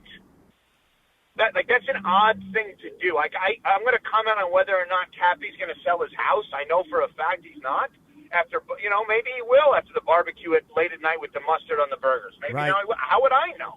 Right. But George, let me go back to one thing, the Mark Walter thing. For you, as somebody who's in it every day with the NBA, I want to lay something out without incriminating anyone or making it uncomfortable for you as somebody that is in the NBA. How have you felt about NBA governorship and vetting over the last 12 months? What have you seen when it comes to, obviously, the Lakers situation, Portland, Phoenix, Minnesota, all these different things? What would you say is the state of this right now?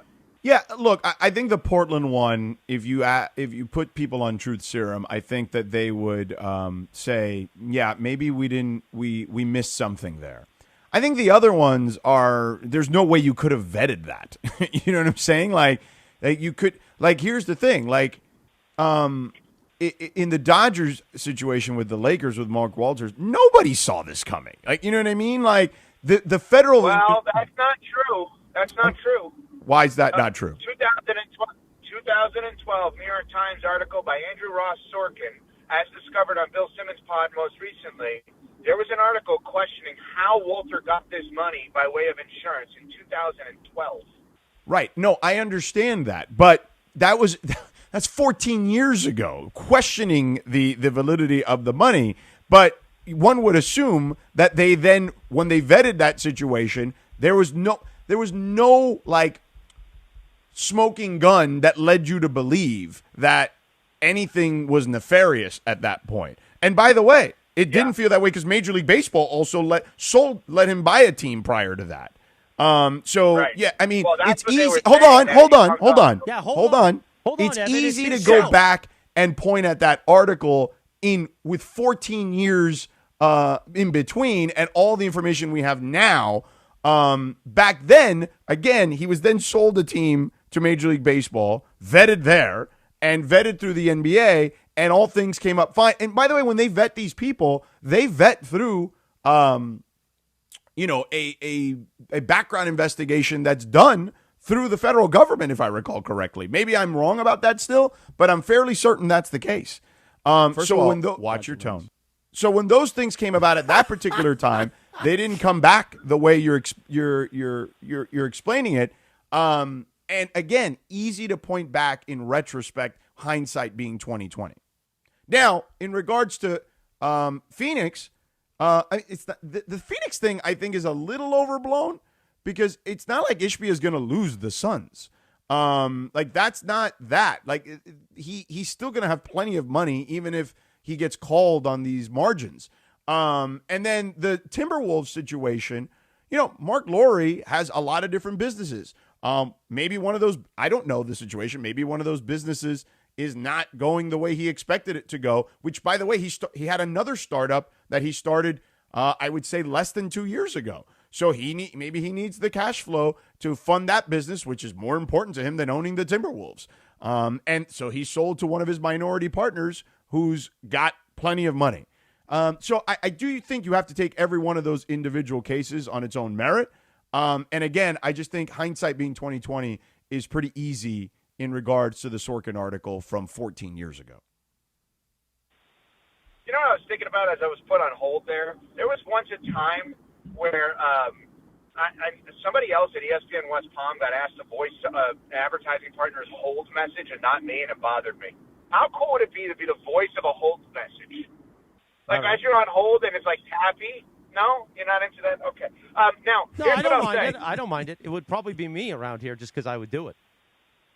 You want to be the voice of the whole message. Here's what I would say about if you're a Laker fan right now and you heard this entire conversation, the one thing that is glass half full for sure is Josh Kushner has been vetted for years as a minority governor or owner with the Heat, and Bob Iger obviously has been in partnership with the NBA forever.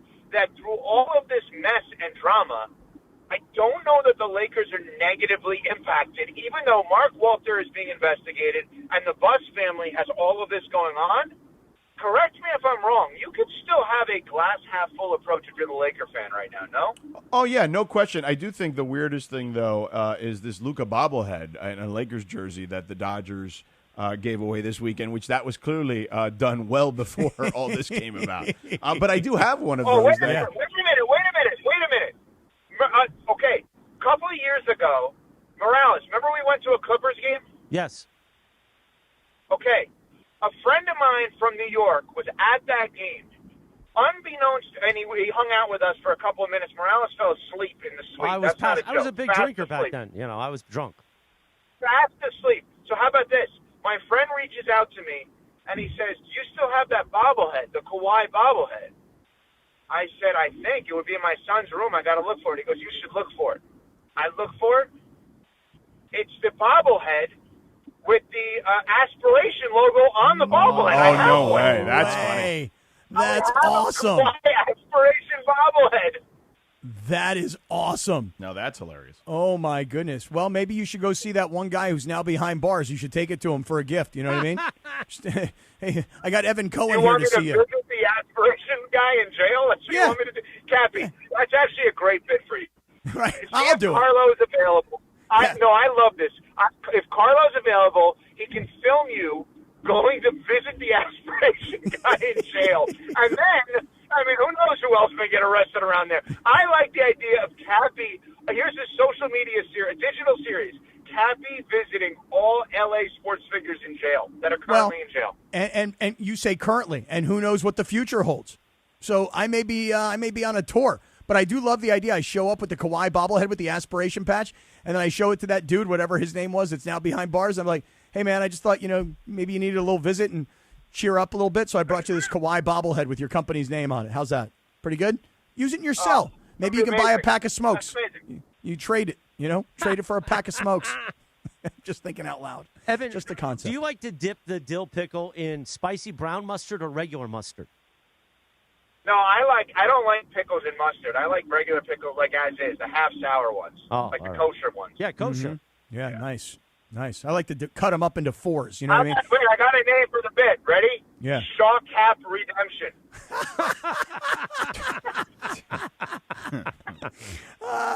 Cappy's going to all the jail cells. The Shaw Cap Redemption. And wait, I'm going to add to the bit right now. I'm going to get Frank Caliendo to voice all of the Open as Morgan Freeman. So I don't need Morgan Freeman to do it. I just need Frank Caliendo to be Morgan Freeman to do it, and he'll do it in a heartbeat. This is a good idea, Ev. Very, very good idea. Yeah, we're on to something. I'll get you the bobblehead. Okay. Yeah, right ship on. it. Or just fly out here and bring it I to got us. one other question. Sure. Where are the Lakers with Kuminga? Is that going to happen? Because I'm very into that now. Yeah, I don't know. But I've stated the case. I don't think it's a great fit necessarily. Oh, wow. Okay. Yeah. Why do you think it's a good fit? I don't either. I think it would actually get in the way, but I know that they've been rumored there, and a lot of people think Minnesota potentially because he could be the starting power forward. I don't know. It feels like the Lakers had a plan. Whether we agree with it or not, they accomplished their plan, and I think they got to be careful. Like, oh, this guy's available. Let me just add him because he's available without actually fitting into that plan. Mm-hmm. Well, that was why there was talk last week about Klay Thompson, and that didn't last very long. But you're right. I mean, the plan to me, make sure I'm on the same page with you, the plan goes like this. Get rid of LeBron and get Luka what he wants, a big center, and then we'll figure it out going forward over the next 4 years. That, to me, is the plan. By the way, who's running the plan right now? As many two-way guys as possible. I think as many guys who play offense and defense as possible, which sounds ridiculous because that's basketball, but that is the way the world is. I would just say about Klay, Klay is one of those players in league history that fits into any plan. So I don't think there's no plan that Klay Thompson would not fit into. Oh, I would have taken Klay Thompson in a heartbeat. The same thing. I would have taken Klay Thompson on the Lakers in a heartbeat. Yeah, exactly. Well, you don't have to change anything for him. Kuminga, you would. No, I wouldn't change anything for Kuminga. Don't trust the dude. The great Evan Cohen. You hear Evan. 66 WNBC. Weekday mornings, 3 to 7 a.m. Unsportsmanlike with Michelle Smallman, Chris Canty. Evan also on First Take tomorrow. What color tie are you going to wear tomorrow? Do you know yet? Oh, well, listen, real quick, actually. Wait, wait, real quick. The last appearance.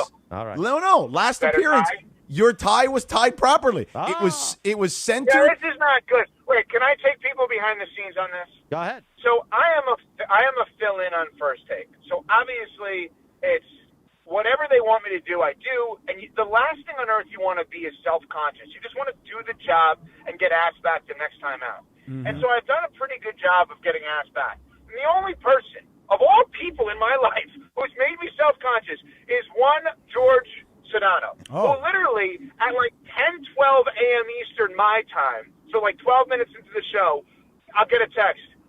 Just don't wear a tie anymore. And literally, I'm like, no, I'm footsing with my tie. As I'm on camera, you see me moving the tie only because of Sedano. Now, some would say one of two things. Do a better job with the tie or don't have your phone. Well, I failed at both, okay? Yeah. So, yes, go ahead. But the last time you were on, your tie was tied. It was centered, and also it was knotted up all the way to the top of the collar.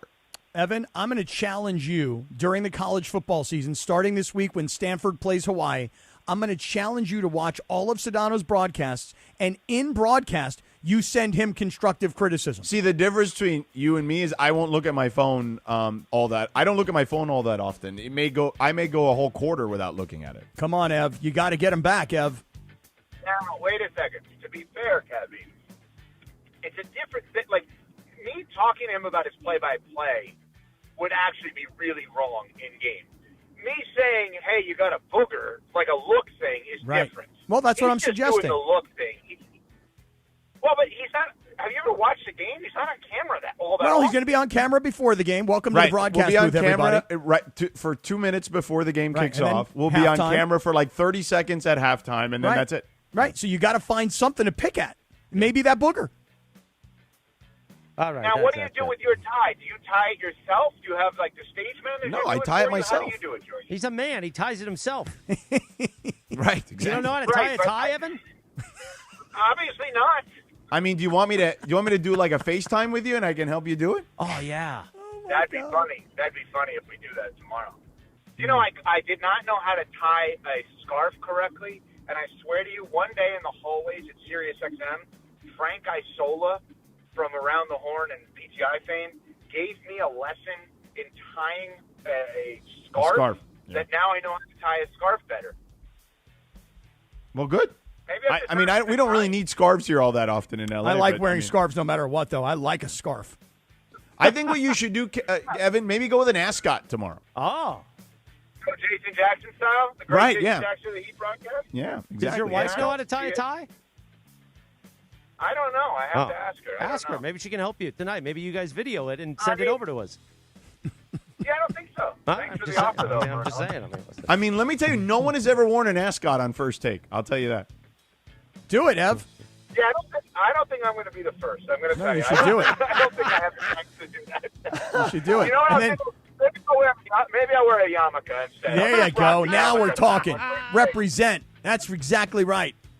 Good job, Ev. Just start First Take with a yarmulke on and a pickle in your mouth. You want me to text Stephen A. and be like, Stephen A., will you allow Evan to wear an ascot on First Take tomorrow? Even if he says that brother can wear the ascot, George will still pick it apart. Oh, boy. All There's right. so much pressure now on me picking out an outfit for tomorrow. Mm-hmm. It's ridiculous. The great And tomorrow, Evan. We got to go, Evan. Come hurry up.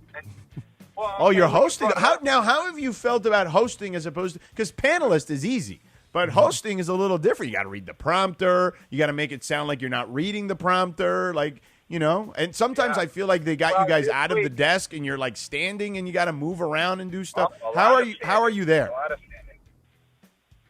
Well, I have hosting tomorrow and panelist Thursday, so I get a little bit of both. Maybe you guys grade me, and then next week you can tell It's me just hard how I because- did one versus the other. Yeah, it's hard because we're on the air, but Next week we're off, too. I'm asking you your comfort level of hosting, because hosting is not easy. People think that reading a prompter is easy, and I would tell people it's not. No, it's for you people like you and I that are like natural, like you don't need to give us a script, and that's like where our comfort zone is. I'll tell you what the hardest part of hosting is. It's resistance. It's knowing, I'm not here to talk. I'm here to set up others to talk. Right. That's the hardest part of hosting. It's like, I want to jump in. I have this point on this, and it's just like, shut up, shut up, which is what Morales is telling me now. I'm trying. What a good host does, and I'm not letting Morales finish, in those scenarios on TV, like Ernie Johnson, for example, he puts a nice bow on it at the end. Gives you like a nice little nugget at the end. Yeah. Yes. So somebody told me that. Somebody gave me that advice. This is good, Chris. I know, but now we're going to play like 20 spots in a row. It's okay. We'll be fine. Go ahead. It's August still. I don't know what that means. It means that football's kicking off this weekend. You know, college football's Week kicking 0, off. baby. It's Stanford versus Go ahead. Hawaii. Finish It's your not thought, USC, Evan. Ohio Go State. ahead. Don't listen to Chris. Go. I'm with Morales. Why should August determine how you do a show? Like the month determines that? It's August. There's nothing going on. What the hell? And everything after. Great album. Counting Crows. Great album. Right, Will you finish your damn thought, though? I asked you a question. Hurry up. What was my thought? Oh, yeah, somebody gave me advice. Have that resistance, and then the one take at the end before the break, they can't respond to, so you actually get the big final word. Ooh, the right. Good crescendo move. At the end. Good move. Agreed. That's the like move. that move. Yes. See, this is why we're trying to move you to Monday so we have more time, because Tuesdays now we're doing Travis. That's why I'm trying to do this, because you and Travis together, we'll never have time for anything. No. That's Yeah, a full but it's hour. August. No It's breaks. August. All right. August. Evan Cohen, you're here on August. Sportsman It's Mike, August. weekdays 3 to 7 a.m. It's August. Leading into our show tomorrow. Ascot Tuesday on First Take. Tomorrow he hosts First Take. Now be sure to make Uncle Carmi proud, because it's Good Karma Sports Week. Make Uncle Carmi proud, Evan. Now I'll come. Goodbye. All right.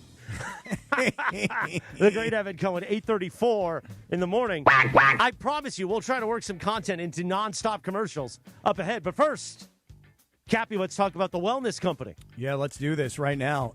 Hey, guys, look, everybody should have one. I've been telling you this for the last year. Everybody should have a medical emergency kit. Now, I was saying to you that last week, Rubber Rachel sent her son off to the University of Arizona. Bro is living in the frat house. She said to him, or she said to me, why didn't you get him a medical emergency kit? I said, yeah, why didn't I? But you know what? I don't need to get it for him and hand it to him. I'll just have it shipped right to him right there at the frat house. If your kid is going off to college and they're going to live in a dorm or they're going to live in a house with 5 or 6 other kids, you must give them a medical emergency kit. If your children are younger and they're going off to grade school or high school, they're going to be around tons of kids. They're going to come home. They're going to bring lots of germs. All of a sudden, you're going to go from summer to fall, and you're going to see that you're going to need a lot of the medication that's in here. So inside the medical emergency kit are all the medicines that you might get prescribed individually, but now you've got them all, and just in case you get sick, now you've got the guidebook to match your symptoms to the right medication, and the next thing you know, you're on the road to recovery. So everybody should have one. How do you get it? Go to urgentcarekit.com/710, urgentcarekit.com/710. You use our promo code 710, you're saving $45. Go to urgentcarekit.com/710 for your medical emergency kit. Thank you, Cappy. 8:36 on a Monday. The Sedano and Kap Morning Show. We're back in 2.5 minutes. But first, Mara Ruiz going to tell you about our friends at Thrifty Ice Cream. Being a sports fan in Los Angeles can be unpredictable.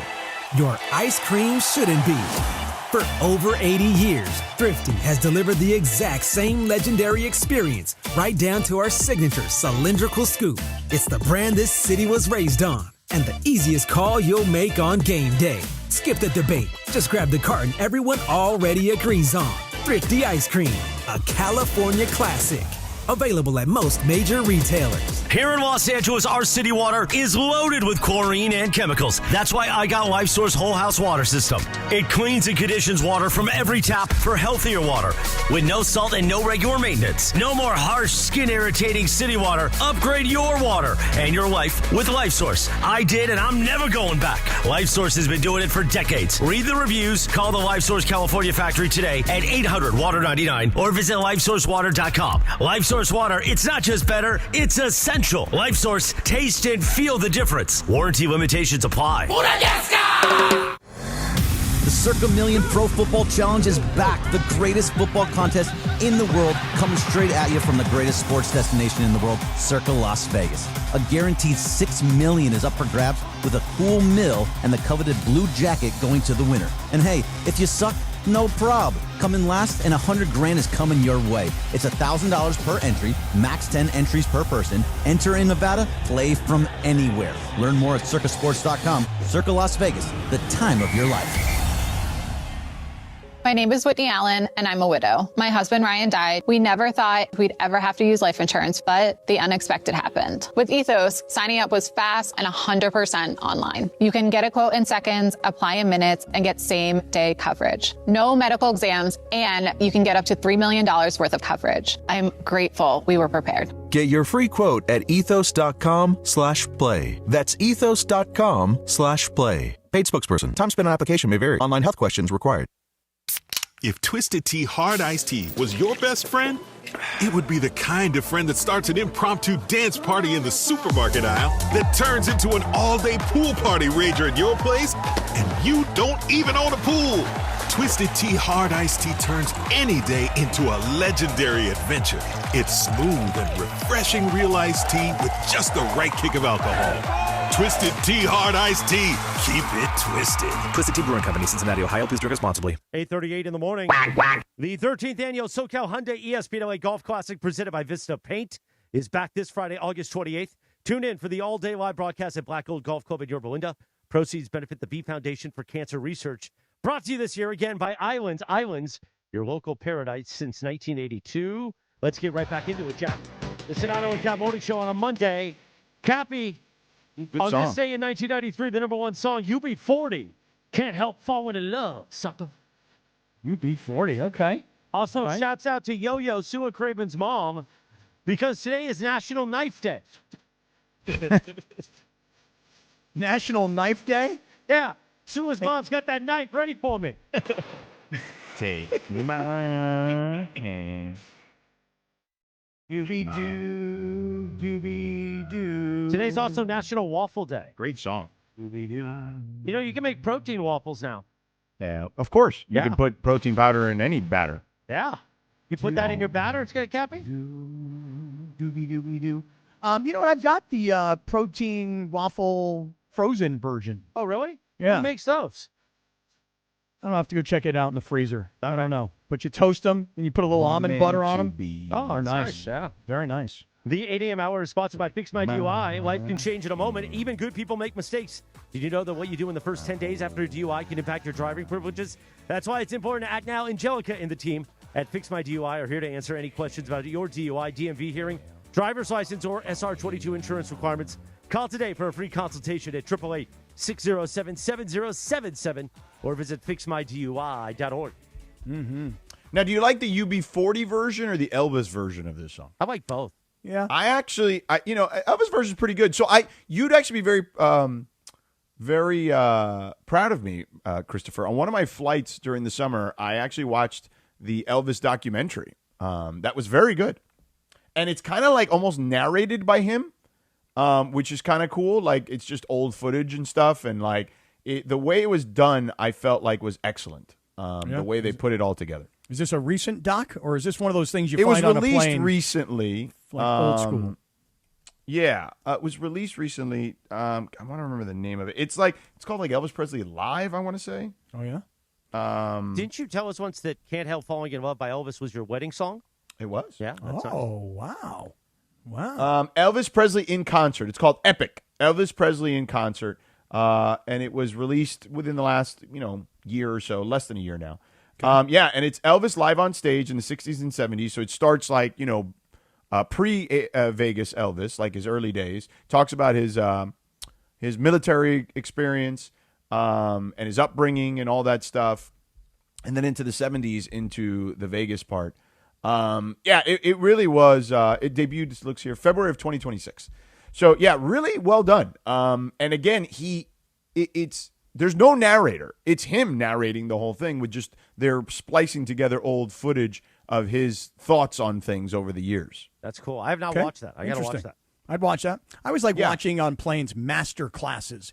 They like sometimes you're looking through the TV monitor. Yeah. There's this one guy I love. His name is Chris Voss. Yeah, we do that here every day, master class. Yeah, that's pretty much right on. This guy, Christopher Voss, used to be like a CIA hostage negotiator. And he talks about how to negotiate everything in life as if everything's a hostage negotiation. So I always find those master classes on planes, and I watch them. And I'm really in love with this guy, Chris Voss. So, Chris, I know you're probably tuning in because everybody listens. Big fan, bro. Big fan. Big fan, bro. Big fan. Big fan, bruh. 8:42 in the morning, I hold up this man's beautiful picture. He does a master class every day of legal analysis and being a lawyer. The great Jacob Emrani. Oh, yeah. Listen, man. Jacob Emrani, he's our guy. And listen, you get into any kind of issue where you get injured, he's the guy to call at 800-345-6789. 89. Sorry, Jacob. I almost gave you the wrong number there. 800-345-6789. So listen, Cappy, Sunday afternoon in the neighborhood, it's supposed to be relaxing, right? You're out for a walk, you're cutting through the park, or just saying hello to a neighbor. And then without any warning, a dog attacks. Bam! And then suddenly, that Sunday usually it doesn't go afternoon- bam, actually. Well, No. maybe it's like it's a dog that says bam. Well, I mean, in dog, that is bam. So it's Sunday. Everything is supposed to be going right, but then all of a sudden that dog bite happens and things are not going right. A serious bite can mean deep lacerations, nerve damage, infections, emotional trauma. That's the big one. And a fear of going outside that lingers well after the wounds are healing. That's the issue. Yeah, man, and it's rough, Cappy. Like, the reality is, I mean, you've dealt with it personally, with a dog bite. So, because your daughter was bitten by a dog, and that's when you call Jacob, all right? You call Jacob and Ronnie, you call the team at Call Jacob. They'll look at what happened, right? Where it happened, whether the owner failed to control their animal or knew their dog had a history of aggression. Yeah.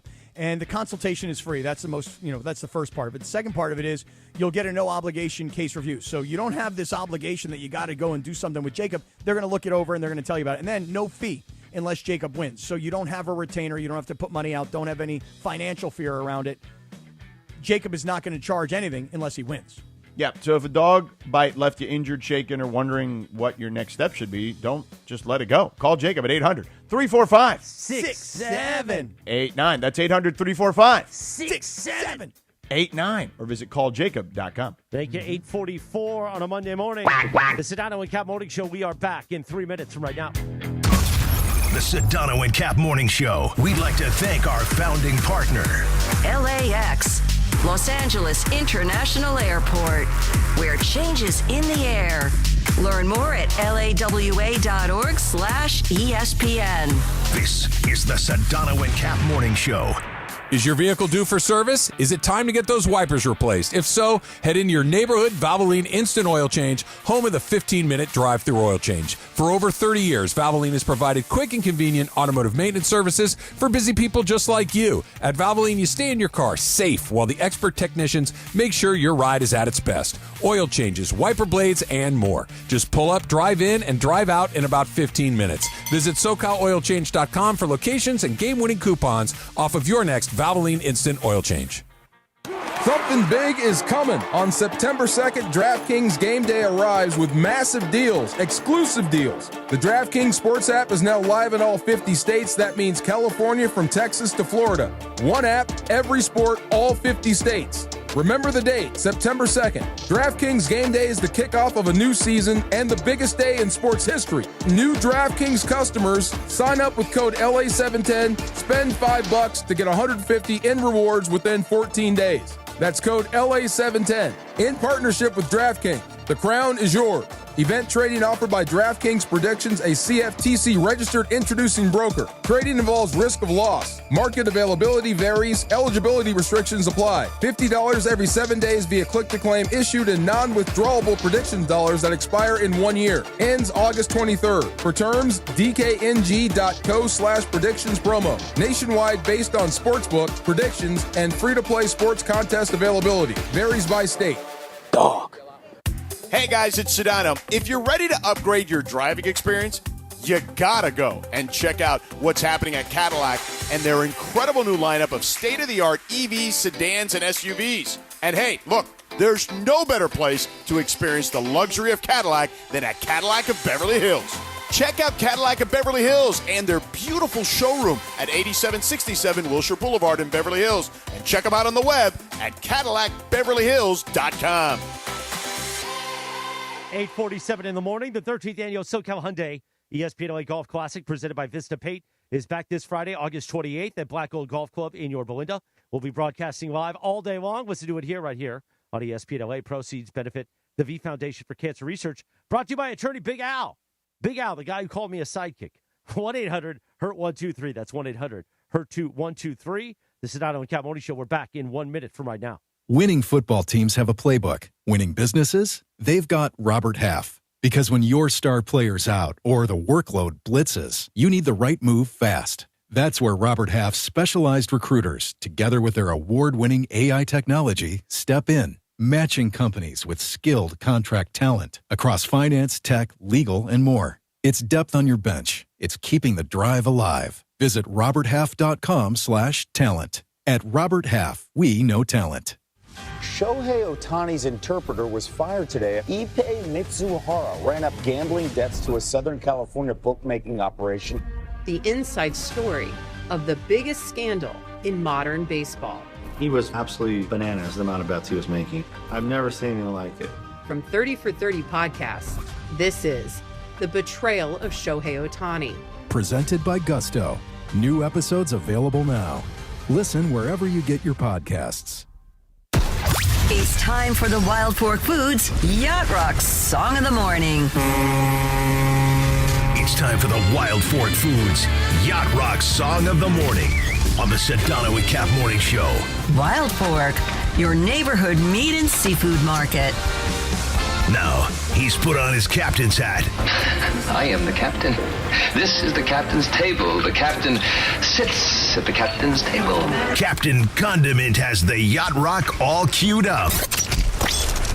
Now. 8:49, good morning. Sedano and Kap Morning Show on a Monday. This is Yachtly Crew's version of Ride Like the Wind.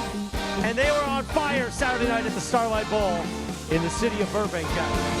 Yeah, tell me. I saw pictures of you and Stephanie. So last Friday night you saw him at the Sound. This past Saturday night you saw him in Burbank. And that's where I first saw them 3 years ago with Stephanie and Gregory Arthur Bergman way back. So it's kind of a reunion. We were just friends then. But we knew the fire was starting to burn a little. Between you and Bergman? Maybe. The Yachtly Crew and Sailor Hawkins, our friend, the band leader and the drummer. That's a hometown show. He went to Burbank High. They were on fire. And the DMs are like, when are they going to perform again? Because you must love them. That's their 11th Yachtly Crew show over the last 3 years. They will be performing December 11th at the Wiltern here in L.A.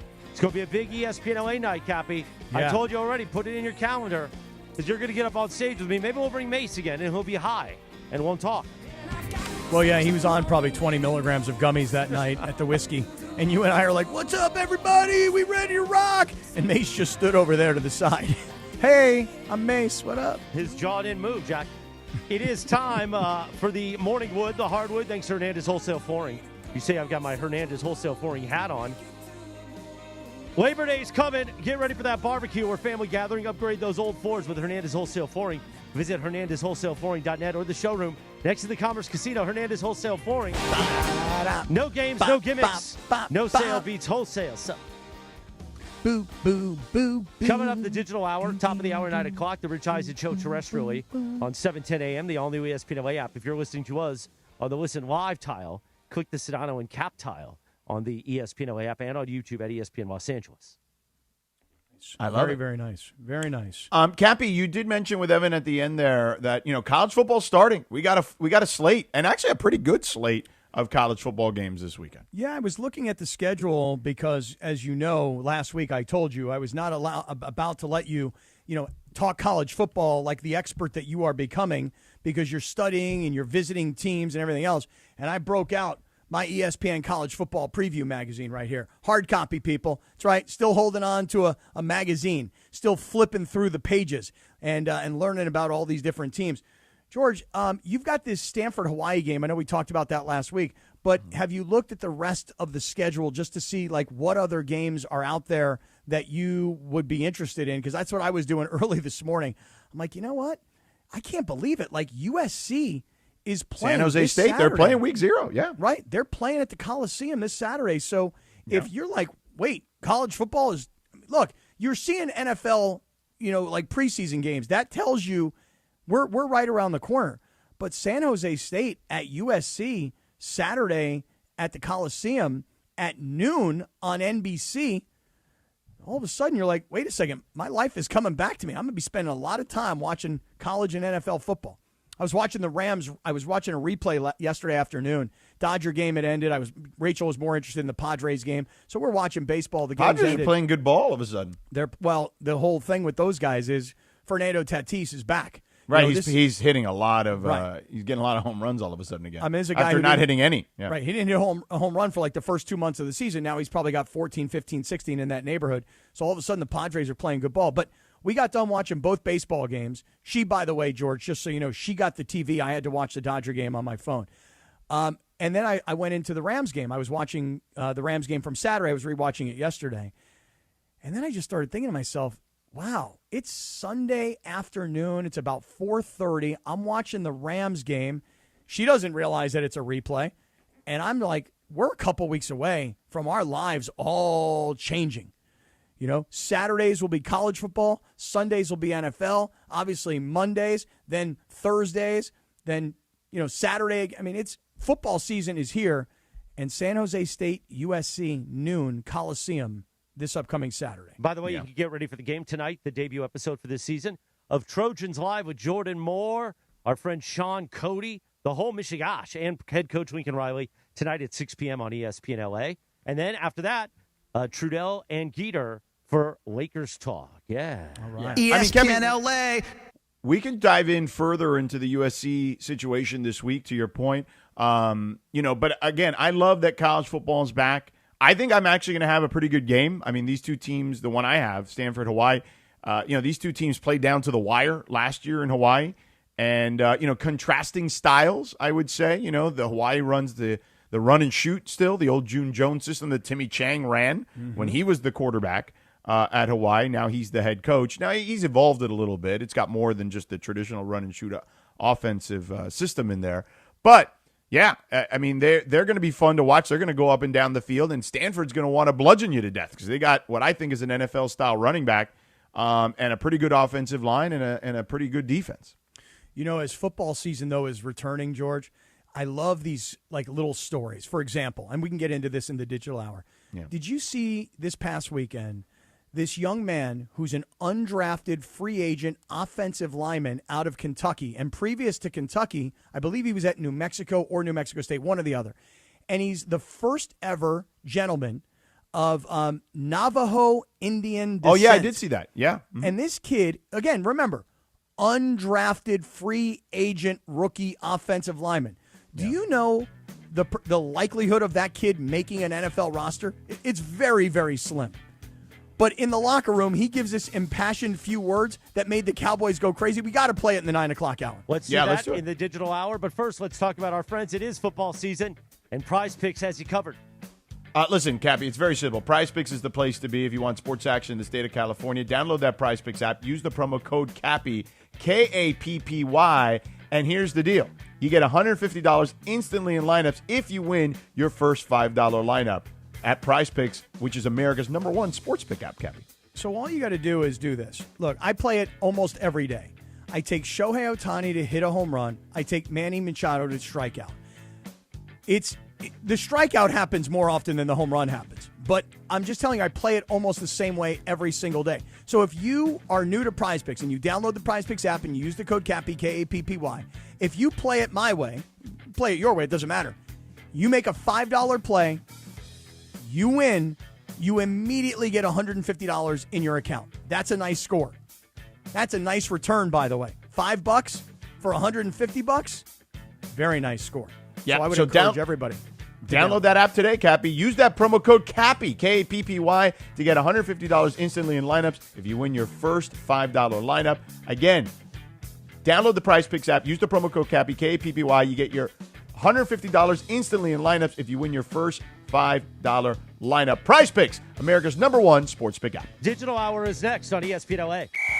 Being a sports fan in Los Angeles can be unpredictable. Your ice cream shouldn't be. For over 80 years, Thrifty has delivered the exact same legendary experience, right down to our signature cylindrical scoop. It's the brand this city was raised on, and the easiest call you'll make on game day. Skip the debate. Just grab the carton everyone already agrees on. Thrifty Ice Cream, a California classic.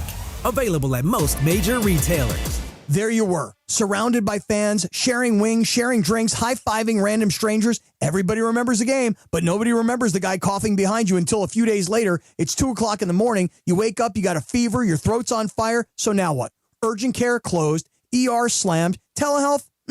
Maybe, but the pharmacy's closed. You need a medical emergency kit. These are not first aid kits, everybody. They contain essential prescriptions used for over 30 common conditions, sinus and ear infections, UTIs, stomach bugs, traveler's diarrhea, and more. You can even use your doctor-developed guidebook to select the right prescription or call their telemedicine doctor standing by. It's like an urgent care in a drugstore in your house. When you're sick, traveling, or stranded, you'll wish you ordered a medical emergency kit. Order online in minutes, and it's shipped to your door. Save $45 with our promo code 710 at urgentcarekit.com/710. That's promo code 710 at urgentcarekit.com/710. When the crowd erupts, when the game is on the line, when the moment becomes a memory, be there. Introducing Premium Select memberships at Crypto.com Arena. Experience Lakers, Kings, and Sparks games from premium club seating with flexible membership options designed for you. Enjoy marquee matchups, playoff opportunities, and exclusive member benefits. Premium Select memberships. More of the moments you love, less of the commitment. Visit CryptoArenaSuites.com to secure your membership today. Kenny here to help you get in on the sweet life with Cotton Candy 5-Hour Energy. It's that classic throwback cotton candy flavor, but with 0 sugar and a 5-hour energy boost. I keep these with me so I can tackle that sweet tooth with a tasty caffeine kick and no guilty sugary aftermath. Bring on the sweetness with Cotton Candy 5-Hour Energy Shots. Available online at 5hourenergy.com or on Amazon. Progressive knows there's no one more important to your team than your pet. They're like your top draft pick. And it looks like Chuck has selected Pepper the Corgi. Bold pick there, Deborah. Yeah, Rich, Pepper has a high ceiling for sure, but he does have a tendency to bark at every tree. Yeah, he brings a lot to the table, but also takes a lot off of it, especially when it's been left near the edge. Nothing left to do now but suit him up for the dog park. Protect your top draft pick from injury and illness with Progressive Pet Insurance. Get a quote at Progressive.com. Progressive Casualty Insurance Company affiliates to third-party insurers. Not available in all states or situations. Covered subject to policy terms. At ESPN Los Angeles. 7:10 a.m. KSPN Los Angeles. A good karma sports radio station. The Sedano and Kap Morning Show is on the air. 3rd and 6, ball on the right hash. 2 receivers to the left, 1 to the right. Connors in the backfield. Bennett, flush to the right. He's going to tuck it and run at the 5. Into the end zone. Touchdown, Rams! Stetson Bennett trots for the 8-yard score. And the Rams up 16-0 here in the second quarter. 3 receivers out there for the Saints on 3rd and goal from the 6. Rattler in the gun. Rattler drops back. Looks left, throws left. It is intercepted! The Rams going the other way at the 20, the 30, the 40. It's Alex Cook. He's going to go all the way. Touchdown Rams! A 100-yard interception for a touchdown! Give that man some oxygen, because he's going to need it after running the length of the field. George Sedano, Scott Kaplan, the Sedano and Kap Morning Show. Simpson hands it off. And Hunter makes a man miss, makes a second man miss, and runs into the end zone for a touchdown right up the gut. And the Rams score 6 more and make it 33-0 after a 12-yard scamper by Jarquez Hunter. The biggest show in ESPN LA history. Yeah, I don't think people like being called hacks. You're the widow on the radio. No. Giant Mexican, horn section. And did you have me on your show to berate me? Is that what you're doing now? Give me a freaking break. I'm reacting to Art Bell. Yeah. Midnight in the desert. I'm Art Bell. Scott Kaplan, eat a fat one, bro. The Sedano and Kap Morning Show on 710 ESPN. The all-new ESPN LA app and on YouTube at ESPN Los Angeles. We're bigger than U.S. Steel. Wow, that's crazy. Well, you want to woo-woo? Bit Boy. Right now. Monstrous. Beto, I don't want to eat that. We did it, Dad. We did it. You were riding high on the stinger last time. Oh, big time. Right, that's right. Of course we were. So, mongrels, stay tuned. And it was cool to see a good smile on his face.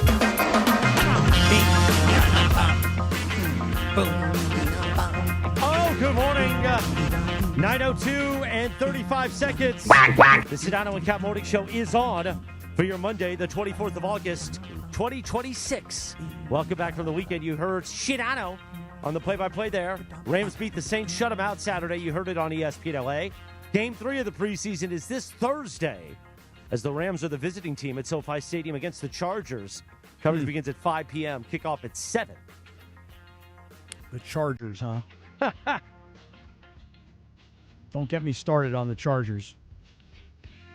Had a little bit of a Charger thing this weekend, oh, by the way. You did? Yep. Oh, Billy Ray's Memorial. Yeah. Yep, Billy Ray's Memorial.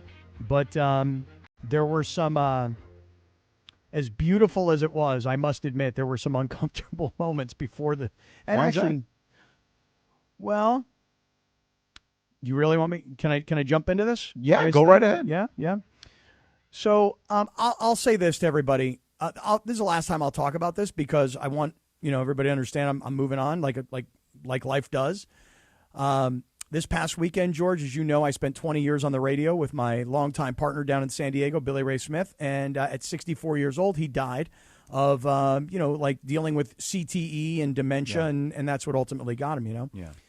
So this past weekend, his wife, who's like the most famous news anchor in San Diego, she put on a celebration of life that was, honestly, it is what everybody would dream of what people say about you and do after you're gone. It was just spectacularly beautiful, man. It really was. I'm sure.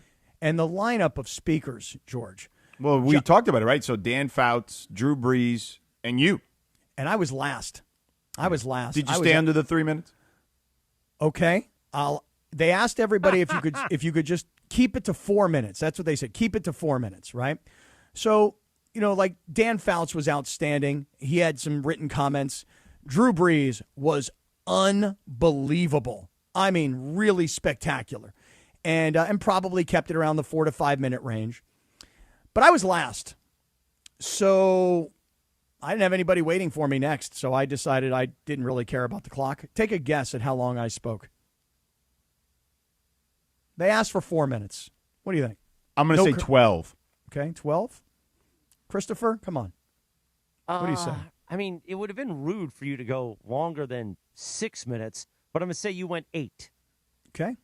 Anybody else with a guess? Both of you guys are under currently. 9 minutes. 9 minutes. Okay. Well, when it got to about the 20-minute mark. Come on, man. Get out. When it got to about the 20-minute mark, I looked up. I could see. And by the way, if you've ever been to a comedy club, especially on like an open mic night, they give you a red light from the back of the room. It's like, hey, man, you're done. Finish up your last joke and let's go. Yeah. They gave me the red light at about 4 or 5 minutes. And at about the 20-minute mark, I decided to look All at of the a clock. sudden, then you looked like, like in the movies when they have like the red target on, like, like an assassin movie. Right. You had like a red target on your forehead. Yeah. So at about the 20-minute mark, I looked up and I saw the clock and I saw the red light. And I go, well, they told me 4 minutes. I'm at about 20. I guess now would be a good time to wrap things up. So kind of a weird situation, though. I haven't seen the Spanos family, who owns the Chargers. I haven't seen these guys since probably 2016. It's been 10 years. Right. Seriously. So I get to this celebration of life, which is at a very famous church in San Diego called the Rock Church. And there's a gentleman there named Miles McPherson, a former NFL player who's the pastor. And they had, George, like a lot of security when I got there. And they told me where to park. So I pull up to the parking lot and I tell them my name. They go, oh, yeah, we have a parking spot for you. So they have my name on a parking spot. So Drew Brees, Dan Fouts, Dean Spanos, and there's my name. So I walk in through the back, but I realize there's so much security. I'm like, what, was the president here? What's going on? Black SUVs and cops everywhere. The mayor and the city attorney, or the district attorney, both were there, and a lot of security around these folks. Yeah. So I walk into the back. There's a green room. And Rachel and I are in the back, and we're chatting with the mayor, who I've known for a long time. And, we're just kind of standing. I'm talking to John Carney, who's an old buddy of mine and, mentored my son, blah, blah, blah. Dan Fouts and his wife, Jerry, walk in. And I was very close to Dan and Jerry at one point in my life. And we're kind of across the room, and Dan is talking to Dean Spanos. And Dan sees me, and Dan and his wife, Jerry, both wave because we're on the other side of the room. And I wave back. And don't you know that the Spanoses, both the husband and wife, they both look away. Like, I can't even look at that guy. Like that's who I am to these people, right? Wow. So and listen, this is a time where if ever there's going to be a time where you put other things aside. We all had love for Billy Ray. Let's put everything else aside. But we didn't. We did not. So I didn't see them. They didn't see me. We never made eye contact. We never shook hands. Nothing like that. Even though we had a good relationship at one time. Yeah. So when I get done speaking, I come down the ramp and I hug it out with John Carney and I hug it out with Drew Brees, and everybody's sitting there in line. So I just start shaking everybody's hand right down the line. Then I get to Billy Ray's wife and I give her a big hug, his daughter, the same thing, his sisters, etc. And as I'm making my way down, now I have a choice to make. And you guys tell me what you would have done. I have a choice to make. I get to Billy Ray's last sister, and the next seat over is John Spanos, then his mother, and then his father, Dean Spanos. His mother's name is Susie. Now, if I stop after I've shook hands with like 15 straight people saying thank you for being here, thank you for coming, et cetera, if I stop and I don't say something to the 3 Spanos family members that are sitting there, don't I come off as looking super petty? Yes. Okay. So I decide, even though we didn't say hello to each other in the green room, I'm going to offer my hand. Now, the son, John Spanos, he and I used to be, we had a good relationship. He shook my hand. The next person was the mom. George, I put my hand out to the mom. And she knew this was a very uncomfortable situation. She's in the front row. Videotapes are rolling. I mean, this is live streaming, etc. Look at me. She goes like this. She puts her hand out, and she goes like this. She moves her head away. She looks away. So she gave you like a dead fish and looked away? Yes, she gave me the hand and looked away. Like, I can't not because it's going to look really bad. But I got, okay. And then Dean Spanos, I shook his hand. And I'll just say this in all sincerity. It was a very, very classy move for the Spanoses to show up at Billy Ray's celebration of life. Very classy. And even though we have become mortal enemies, I will just say that I felt like out of respect for all parties, I needed to be classy also. Right. So I shook everybody's hand. Right. It was a beautiful ceremony. It was a wonderful thing. And I'm telling you right now, when we all go, we should all be so blessed as to have a celebration of your life like that. It was spectacular. And they had Sammy Hagar, who was his favorite singer, songwriter, artist, etc. Sammy sent a message just about his history with Billy Ray. And then, of course, I had to tell the story of Billy Ray and I at the Super Bowl in Houston in 2004, where we went to a Sammy Hagar concert. And we went backstage, and Billy Ray said, your number one thing that you need to do is take a picture of me, you, and Sammy Hagar. But we didn't have iPhones back then. Right. So we didn't know what the selfie would look like. We had cardboard, disposable, cameras. And I took this picture of me, Billy Ray, and Sammy. And when we took the camera back to a drugstore and had the pictures developed, it was a great picture of me and Sammy. I mean, a great picture of the two of us. Right. Right. He never forgave me for not getting the picture of the three of us, or at least the two of them. But then I just wound up rambling for 20 minutes like I'm doing now, and I just couldn't get myself out of it. I was like, somebody go to a commercial break. Chris, I could have used you playing the music. I couldn't stop. 20 minutes. We saw the picture on YouTube. You decided not to go tie, huh? No tie, and I also decided to not go black. I had a full black shirt, jacket, the whole black thing. And I decided this is a celebration of life. I want to be colorful and casual. And I probably underdressed a little bit. Probably just by a little bit. But were the Spanoses in ties? They were. Yeah. Yeah. Probably. And I brought a yellow tie so that I could have sort of the color theme, And then if anybody said to me, oh, look, you're wearing Chargers colors, I'd be like, no, I'm wearing Rams colors. So at least I could kind of get out of it. But it was a beautiful ceremony. It really was wonderful. But George, very, very uncomfortable. Yeah, I bet. When I'm backstage and the Spanoses are backstage. And it was so I just hung out with the mayor. I figured, you know what? If I'm with the mayor, he's got a lot of security around him. If Dean decides to attack me from the other side of the room. I don't think he'd attack you. No, you don't. Well, maybe his wife. Anyway, I was like, all right. She gave you the dead fish? She did. She gave me the look away. Look away, dead fish. Yep. I know. That's uncomfortable, man. That really is. So, all right. Well, that's my story. There you go. You should have leaned in and kissed her on the cheek. Now, had I done that, because I came off the stage all sweaty too, boy. I was rambling pretty good, and I was under those lights. If I would have leaned in and given her a big old sweaty cheek-to-cheek kind of kiss, God, that would have been great. You're right. That would have been a good call. So, and then everybody, when it ended, by the way, all these dignitaries kind of off the side and back into the backstage area and security and get them in their cars and get them on their way. I couldn't. That's not my style. So, of course, I went out into the lobby and spent the next hour and a half just hugging it out with everybody and taking pictures and sharing memories and everything else. So it was quite an event, though. And you were calling the Rams game, and I was down there celebrating his life. So that's it. Story's over. But all right. I'm sure that the Spanoses are listening this morning going, what's he going to say about us today? And what I'm going to say is you guys were very classy for showing up. So you think they're in the YouTube chat right now? Oh, I'm sure that John Spanos is, for sure, because he doesn't want to admit it. He didn't want to tell his father. He's like, but dude, I love those guys. I love Sedano and Kap. How can you love those guys? We hate him. Yeah, we hate him in real life, but we love him on the radio. The 13th annual SoCal Hyundai ESPN LA Golf Classic, presented by Vista Paint, is back this Friday, August 28th. Tune in for the all-day live broadcast live from Black Gold Golf Club. In your Belinda proceeds benefit the V Foundation for Cancer Research, brought to you by Barbecues Galore.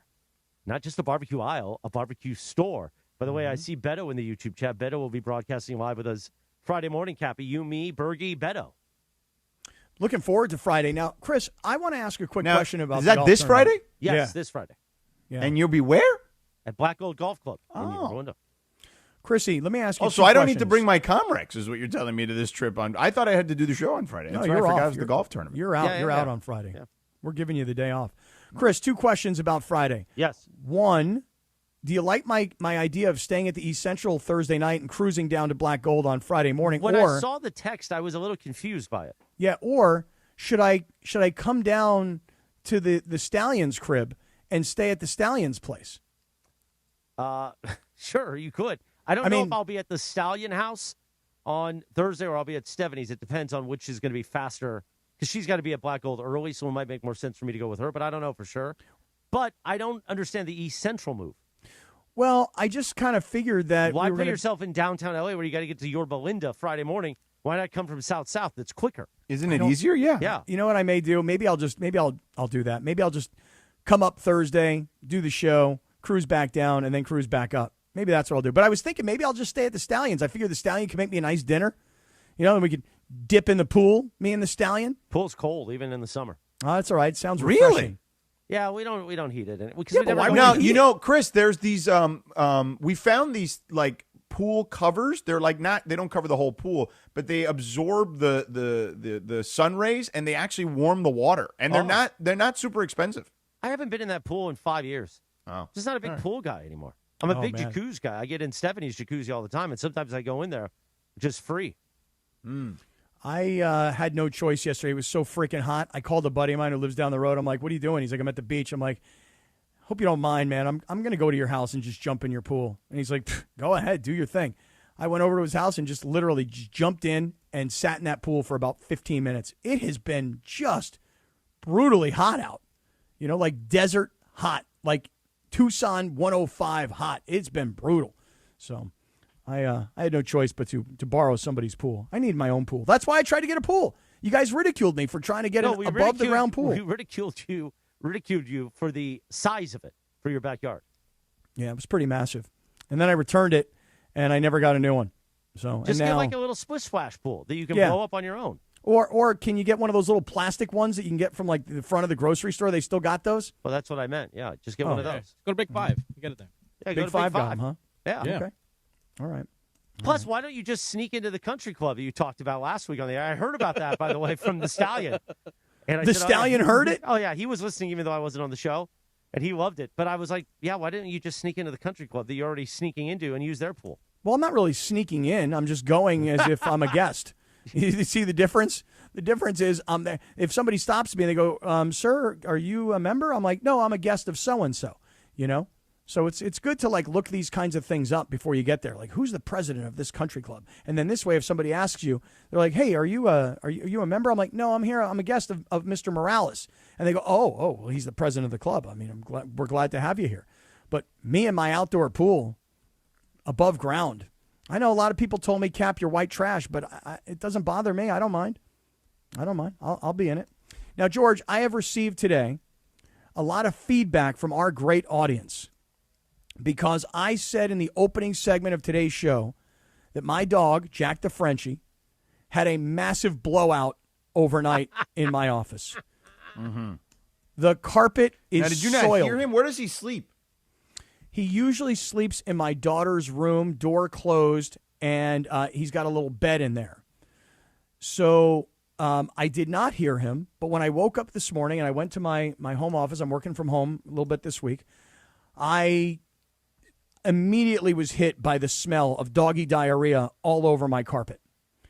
Didn't see it until I nearly stepped in it, barefooted, by the way. So now I'm on my hands and knees before the show with white towels that I had stolen from the gym, and I'm cleaning the carpet. I am on my hands and knees, and I am scrubbing the carpet.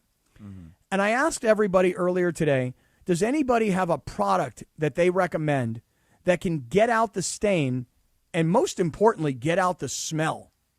And I have received a lot of feedback. from people in the YouTube chat. Okay, and what have they said? Well, they've given me names of products. Let me show you what I'm using, George, and let me see what you think. Here's product number 1. I've got 4 different products. This is the Rocco and Roxy Stain and Odor Eliminator. The only problem is it says completely removes pet urine. Well, it's liquid, but it wasn't urine. All right. Does it count? All right, here's product number 1, Rocco and Roxy. Here's product number 2. This is my favorite, but I've run out. This is from a pet store called Cahoots. Have you ever heard of a pet store called Cahoots? No. They have an organic stain remover. No, don't use something organic. You need the real stuff. Okay, well, and the second part of the problem is this is for cats, not for dogs. All right. But cat pee smells really bad. Okay. All right, that's the second product. Here's the third product, George. I think you may have mentioned this earlier. This is Resolve. Now, you like this product, Resolve? Why don't you close your door so he can't get in the office and he stays on the kitchen tile? Great question. Answer is there are no doors to the room, so I have these like drapes that sort of separate the room. There's no keeping him out. Dog's not coming. So you like the Resolve product, though, right, I mean, George? Resolve has resolved some issues for me in the past. Yeah. It says Do the drapes neutralizes match odor. the carpet or no? Wait, what? Do the drapes match the carpet or no? Do the drapes match the carpet? You know, the one that's stained. Oh, the drapes. Yeah, oh, the drapes. I thought I was like, what is he talking about? You want to have grapes? You want green ones or you want red ones? What kind of grapes do you want? The drapes they do match the carpet, Jorge Briones. And then here's the last one I've got right here. This is advanced stain and odor remover for dogs and cats, and it's oxy powered, whatever that means. And this is how about this? Just use them all.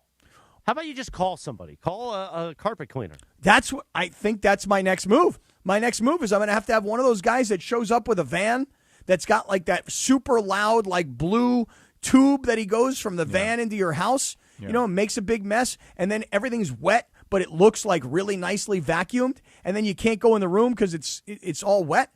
I'm going to have to get one of these carpet cleaning guys now. Need a new partner on the show. Hey, everybody, it's Cap for Steve's Carpet Cleaners. Does your dog make disgusting diarrhea duties all over your floors?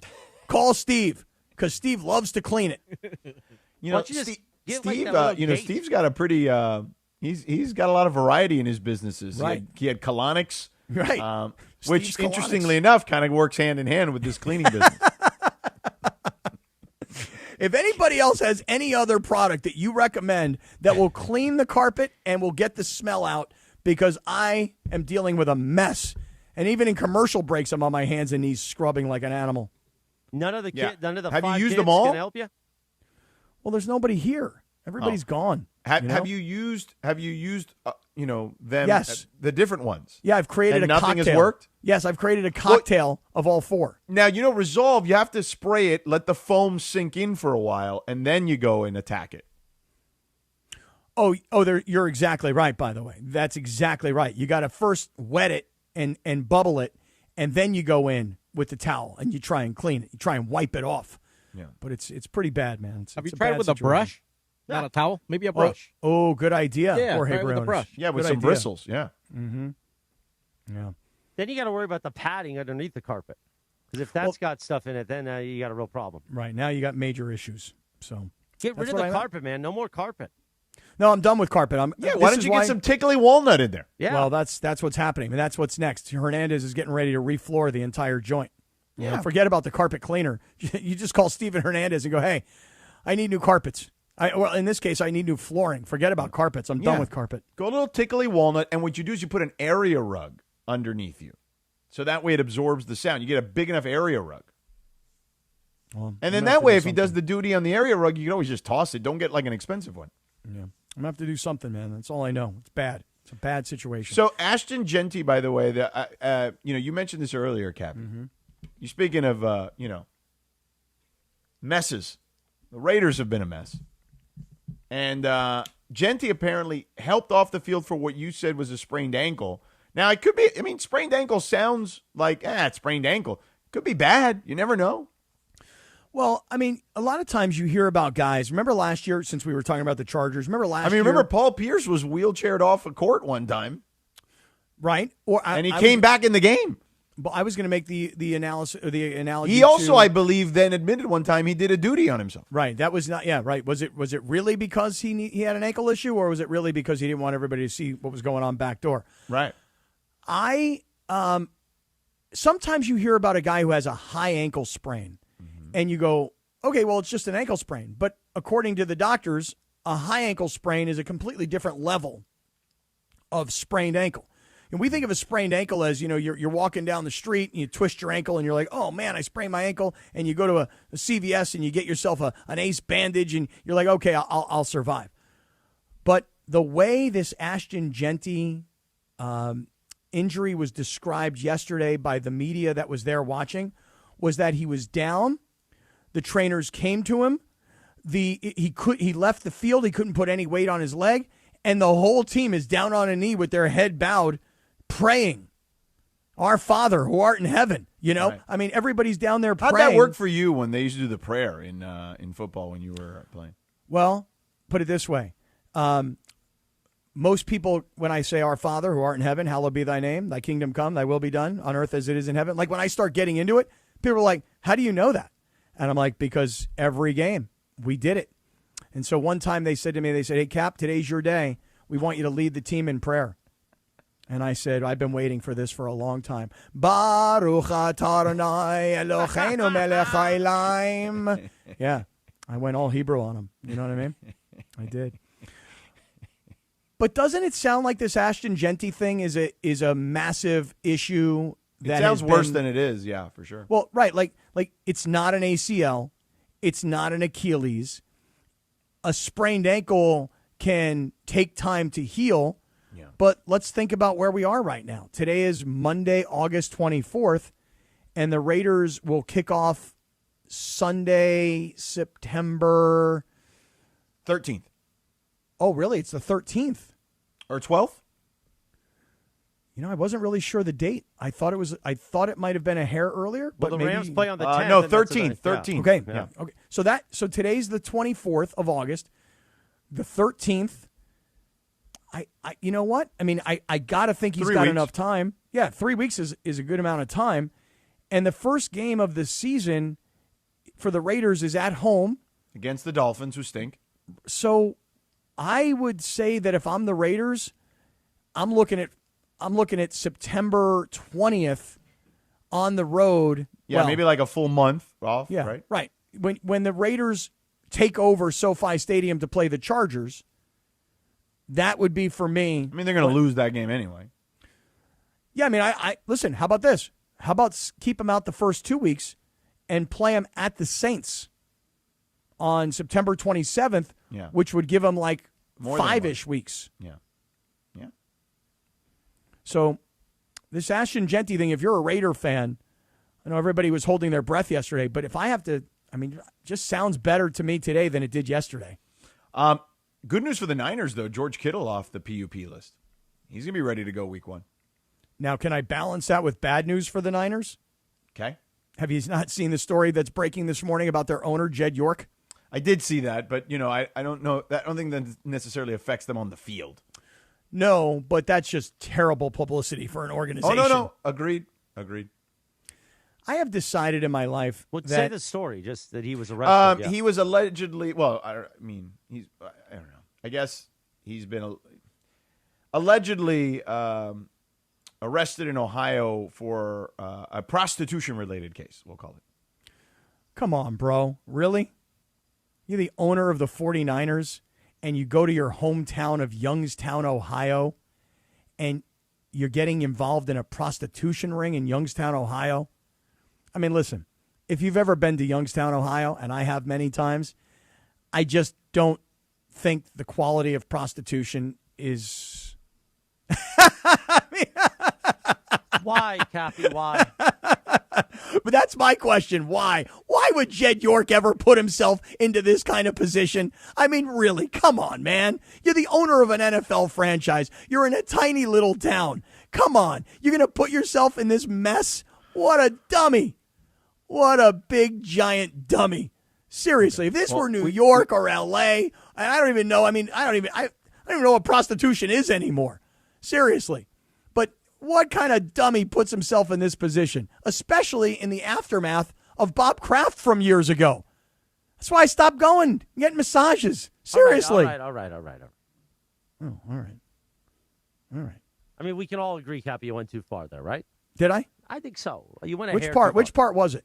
I'm not going to repeat it. Okay. Yeah, we don't need to repeat it. Oh, was it the quality part? Ay. It is what it is. Thank you, Hey, Deshaun. George Kittle, though, that's a big story. Yeah. Because George Kittle is a big, important part of that Niners offense. And if George Kittle is able to come back, like we've been talking about Patrick Mahomes, here's a guy who gets a knee injury, serious knee injury, and you would think that it would take him 6 weeks into the season at least until he's ready to come back. If George Kittle comes back, that changes a lot on a very positive note for the 49ers. So that's a good story for the 49ers. Now, continuing on here, have you seen Dan Orlovsky's commentary this morning about Stetson Bennett? Yeah, he says the Falcons should trade for him. If you're the Falcons and your Michael quarterback, Penix needs to start. He's already been cleared for 11 on 11.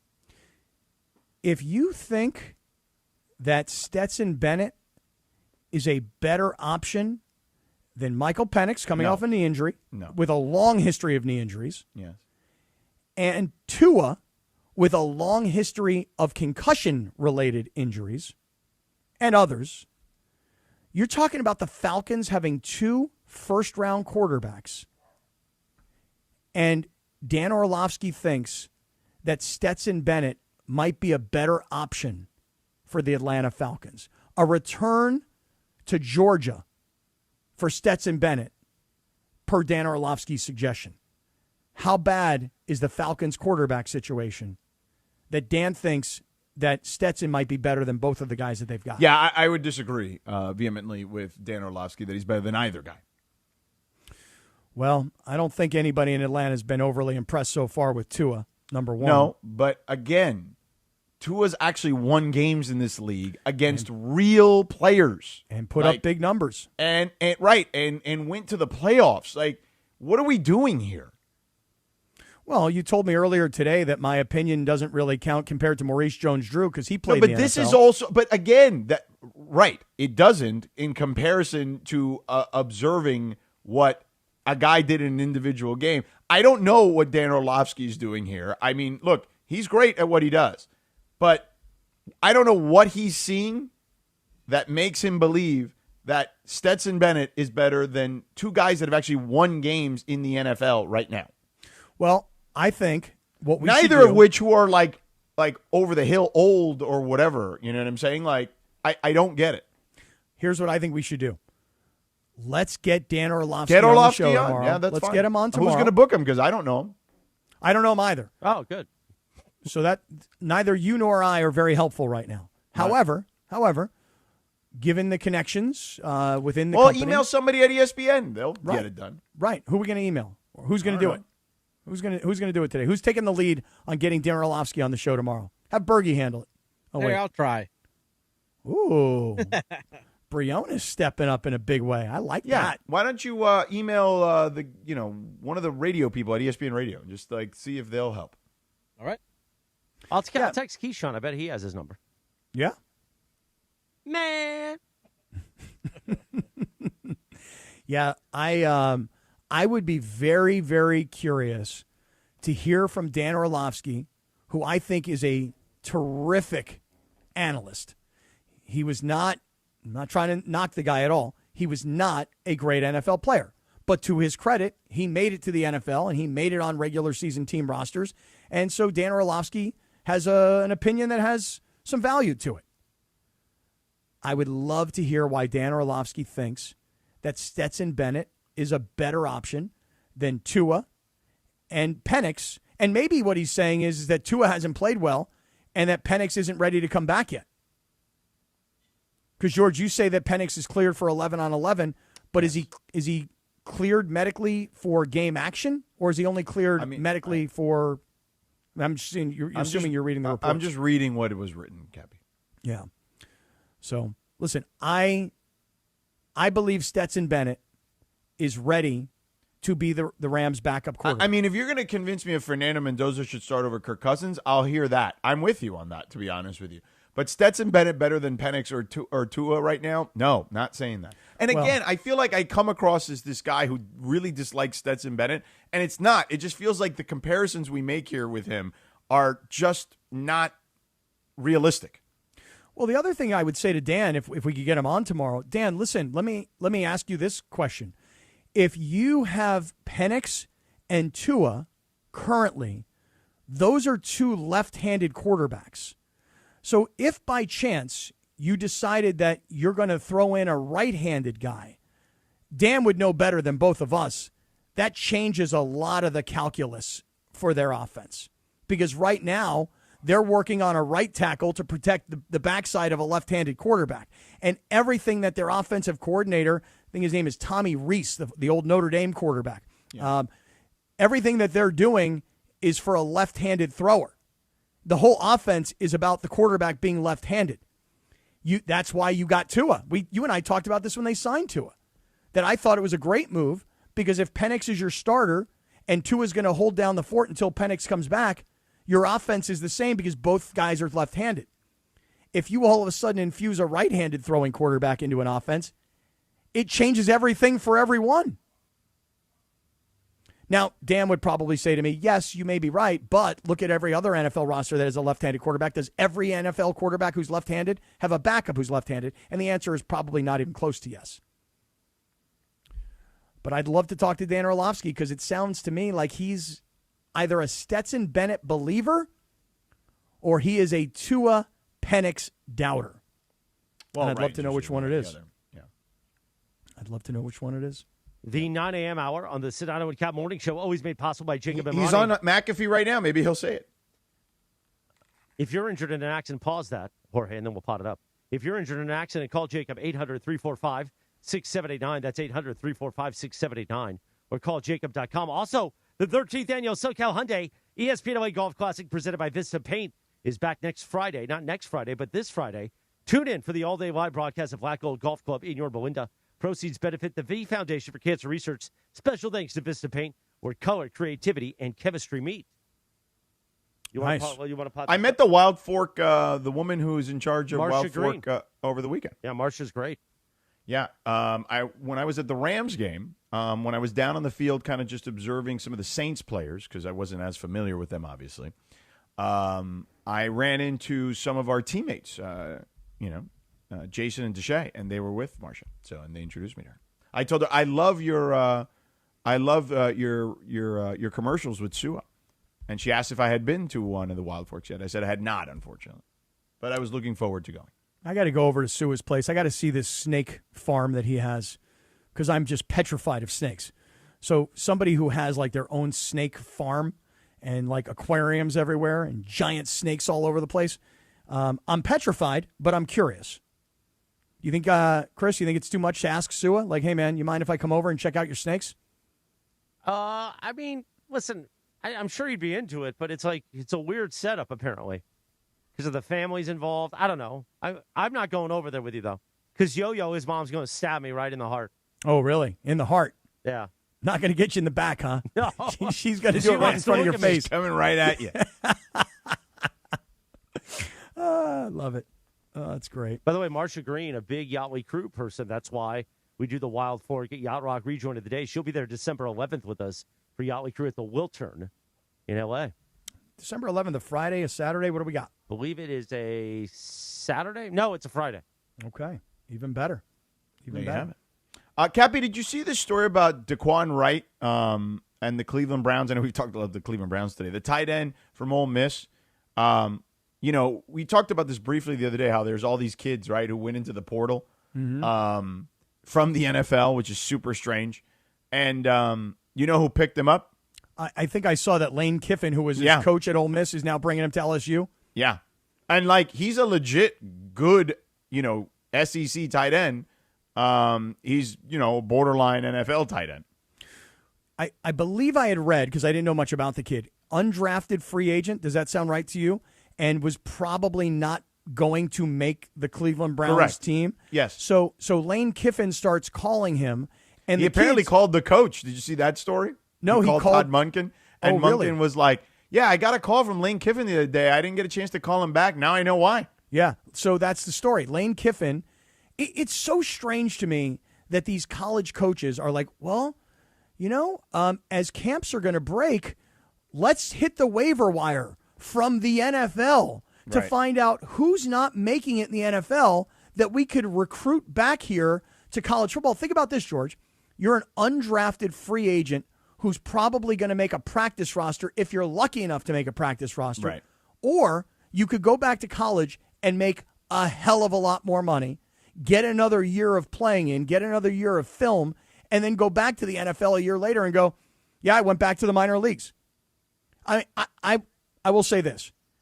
In the world of NIL and transfer portal and the wild, wild west that college football has become, this seems to be, to me, the worst of all of it. Yeah, no, this lacks common sense.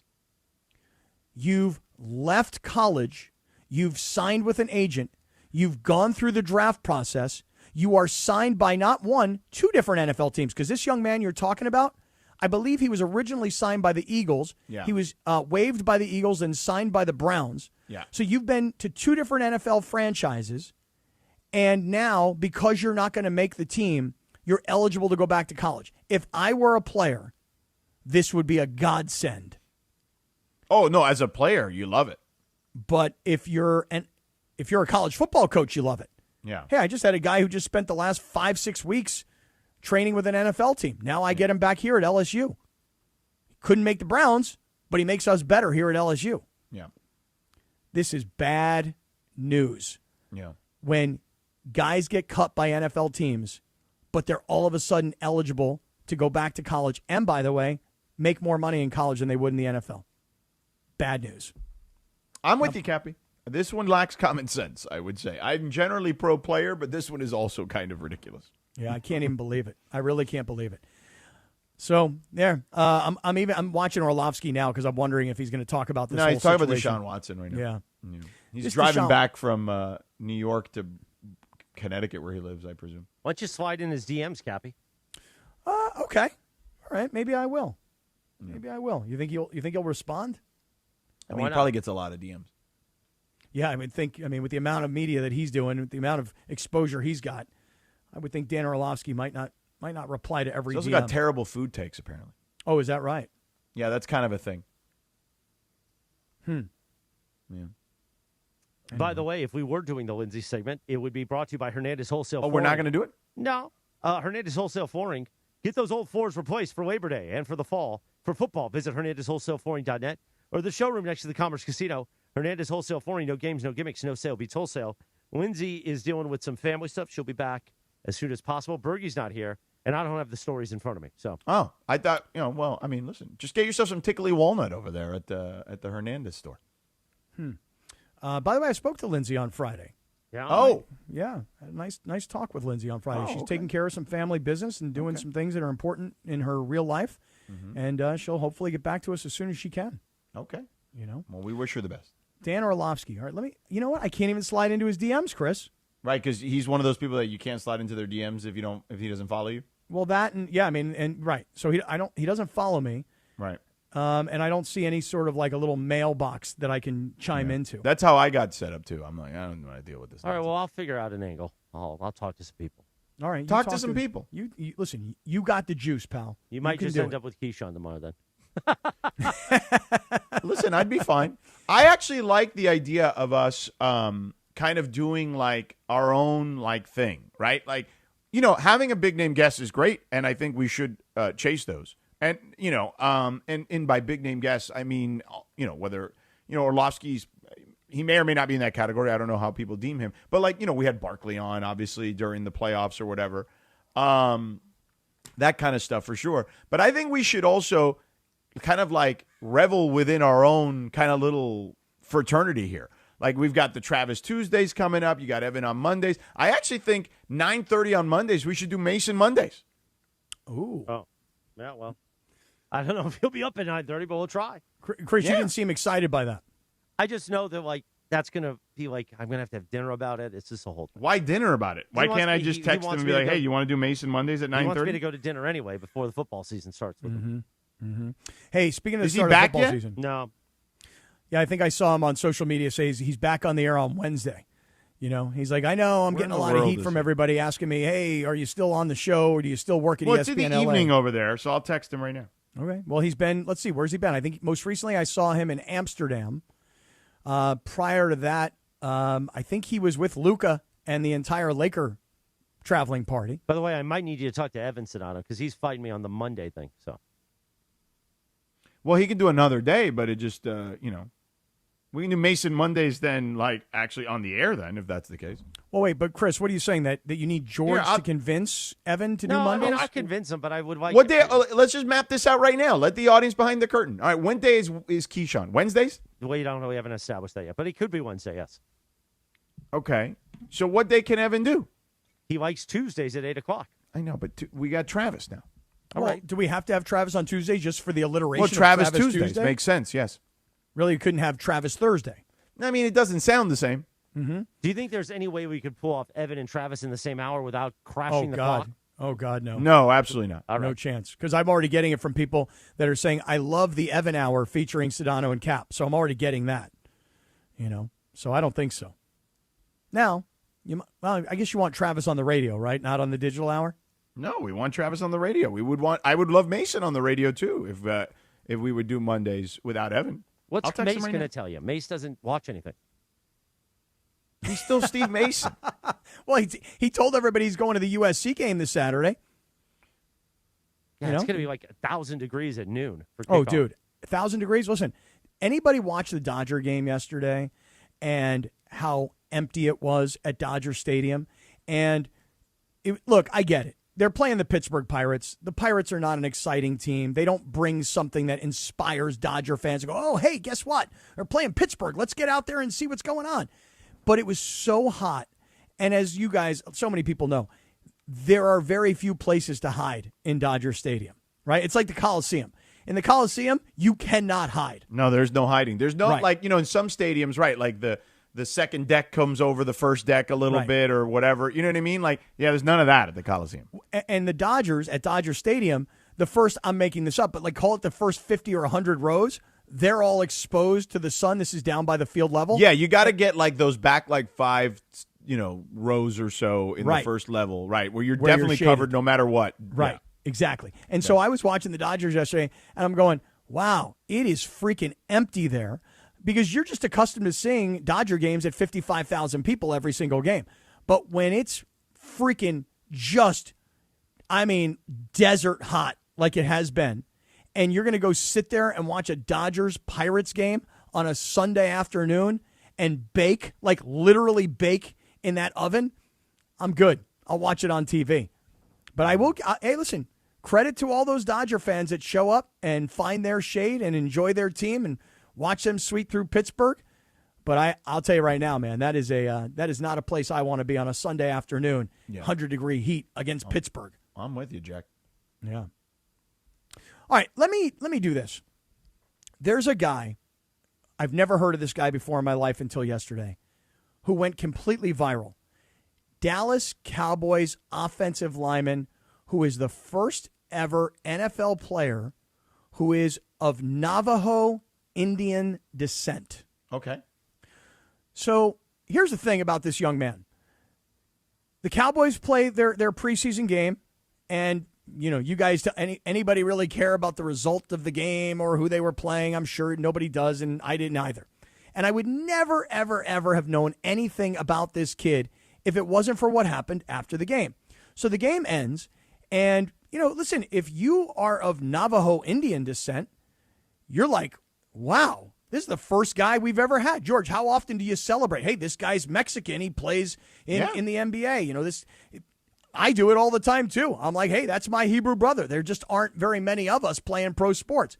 So the Cowboys play the Cardinals, and there's a big Navajo Indian contingent at the game. And the kid doesn't play that much. He's an undrafted free agent offensive lineman from Kentucky, and previous to that, he played at New Mexico State.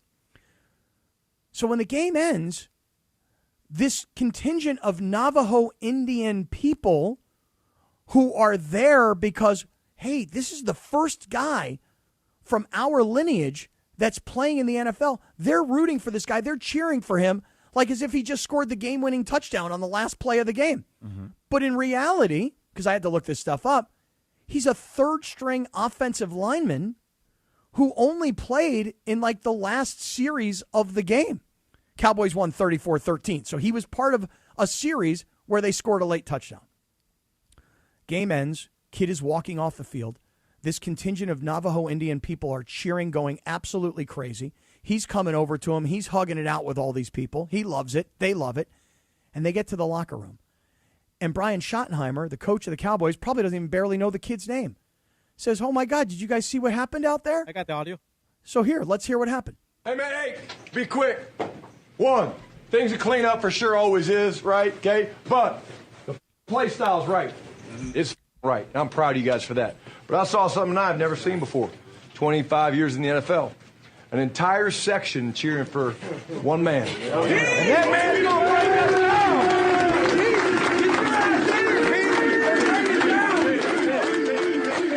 Well, that was an incredible win. I am very fortunate to be amongst you and to play in the same field where the same star hold it on our chest. And I'm proud of us. I'm proud of how far we've come. Man, this game, fate, brought us here as strangers, but this game, this star, this team will make us brothers. Yes,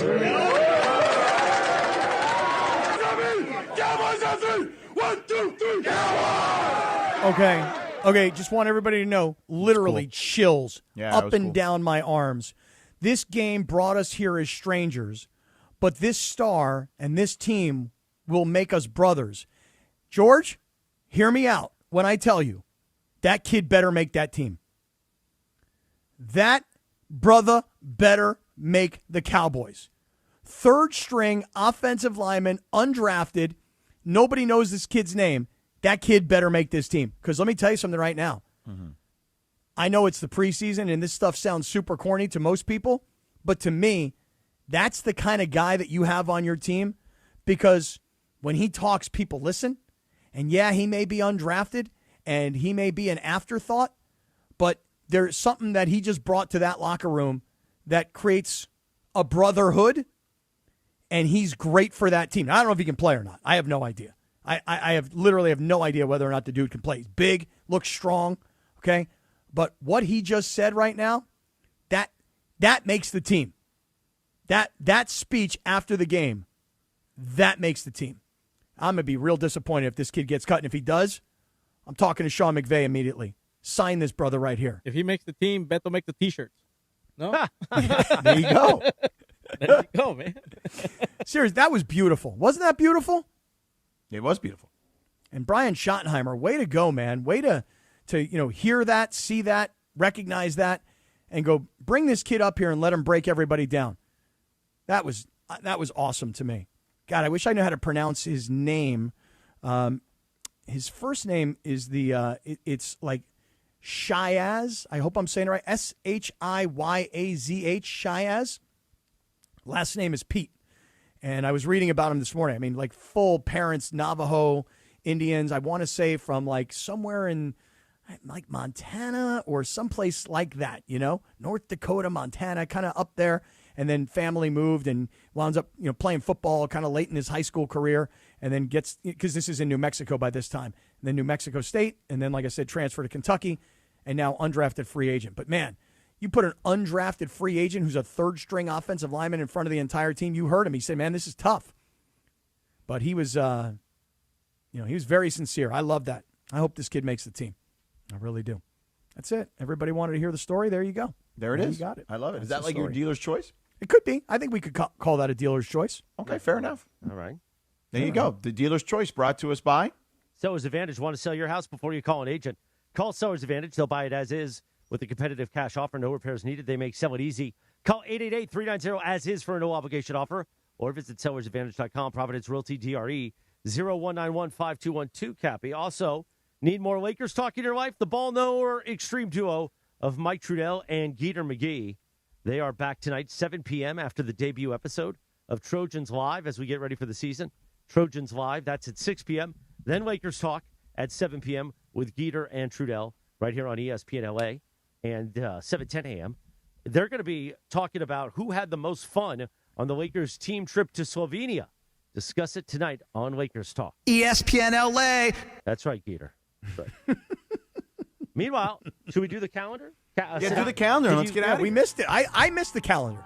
I'm sure you I didn't. didn't. I know you didn't. Bad guy, Sedano. Don't sweat the small stuff calendar of the day for Monday, August 24th, 2026. Turn up the heat. You could attempt to create warmth and closeness in a relationship by fixing everything that's wrong. Theoretically, if you were able to mend each issue and repair every imperfection, you'd have one terrific relationship filled with warmth and love. But like heating a home, a more direct and more effective approach would be to metaphorically turn up the heat, Cappy. So tell Rachel, we're going to turn up the heat, sucker, and we're going to fix it all. I think that's what that meant. I don't really know. I didn't know either. You kind of lost me midway. I me lost too. myself. Yeah, that one was way long. It was long. George, I see that Benny is sitting on your lap right now. I wish I could have my dog sit on my lap, but I don't want him to make a mess all over me. Yeah, there's Benny right here. Hi, Benny. How's your stomach, pal? His Doing stomach good? is okay. Yeah. Although he was a bad boy this week, and he did. I guess Mateo forgot to open the slider, and then he just peed on the rug. Oh, on the no. area rug. Oh. So we had to. That's why I know the Resolve worked. Yeah, my Resolve bottle's empty, man. My Resolve bottle's empty. My favorite. Well, you got to get the one here. that foams. Yeah, you got to get the one that foams. And I think Briones is right. I think I got to go to like a hardware store. Yeah. And get like a brush. That thing I use is awesome. It's a you yellow need a brush. thing. Yeah, in a brush. Wait, so the product is called Awesome. Yeah, because it's just concentrate. It's just straight up concentrate. The cleaner. It's for like wine stains, like blood stains, all kinds of stains, even permanent marker. And then just with a brush, you get rid of it. Okay, I'm looking it up right now. Oh, it's in a yellow bottle, huh? Yeah. Okay. All right. It's probably right next to Fabuloso, which I also have a ton of that. I had a ton of that in my house. But that's not going to work If for not, this. tell Gloria, your house cleaner, to recommend you something. No. That's Sada. Sada, not Gloria. Sada. Yeah, I'm going to try and get that today. I'm going to try and get Awesome, and I'm going to try and get the brush because I got to get these stains out of this carpet, man. All right. Yeah, we would not end the show without mentioning today is 8/24, Kobe Bryant Day. Mm-hmm. Oh, of Yesterday was Kobe's birthday, and today Kobe Bryant Day in the Southland. And across everybody in sports, we're thinking about you, Kobe. R.I.P., baby. No doubt. Have a great Monday, everybody. We'll see you tomorrow for a Live Imaging Tuesday, presented by Providence, 7 a.m., bright and early. Cappy, you coming in tomorrow? No, I'm coming in on Thursday. Oh. Sedano, you coming in tomorrow? Nope. All right. It's August. That's the excuse. It's August. Are you coming on Wednesday, Sedano? Nope. All right. Wednesday I've got 2 meetings. I got to go to the NFL Network, though. All right. Enjoy Michael McDonald for a few minutes. Rich Eisen Show, top of the hour.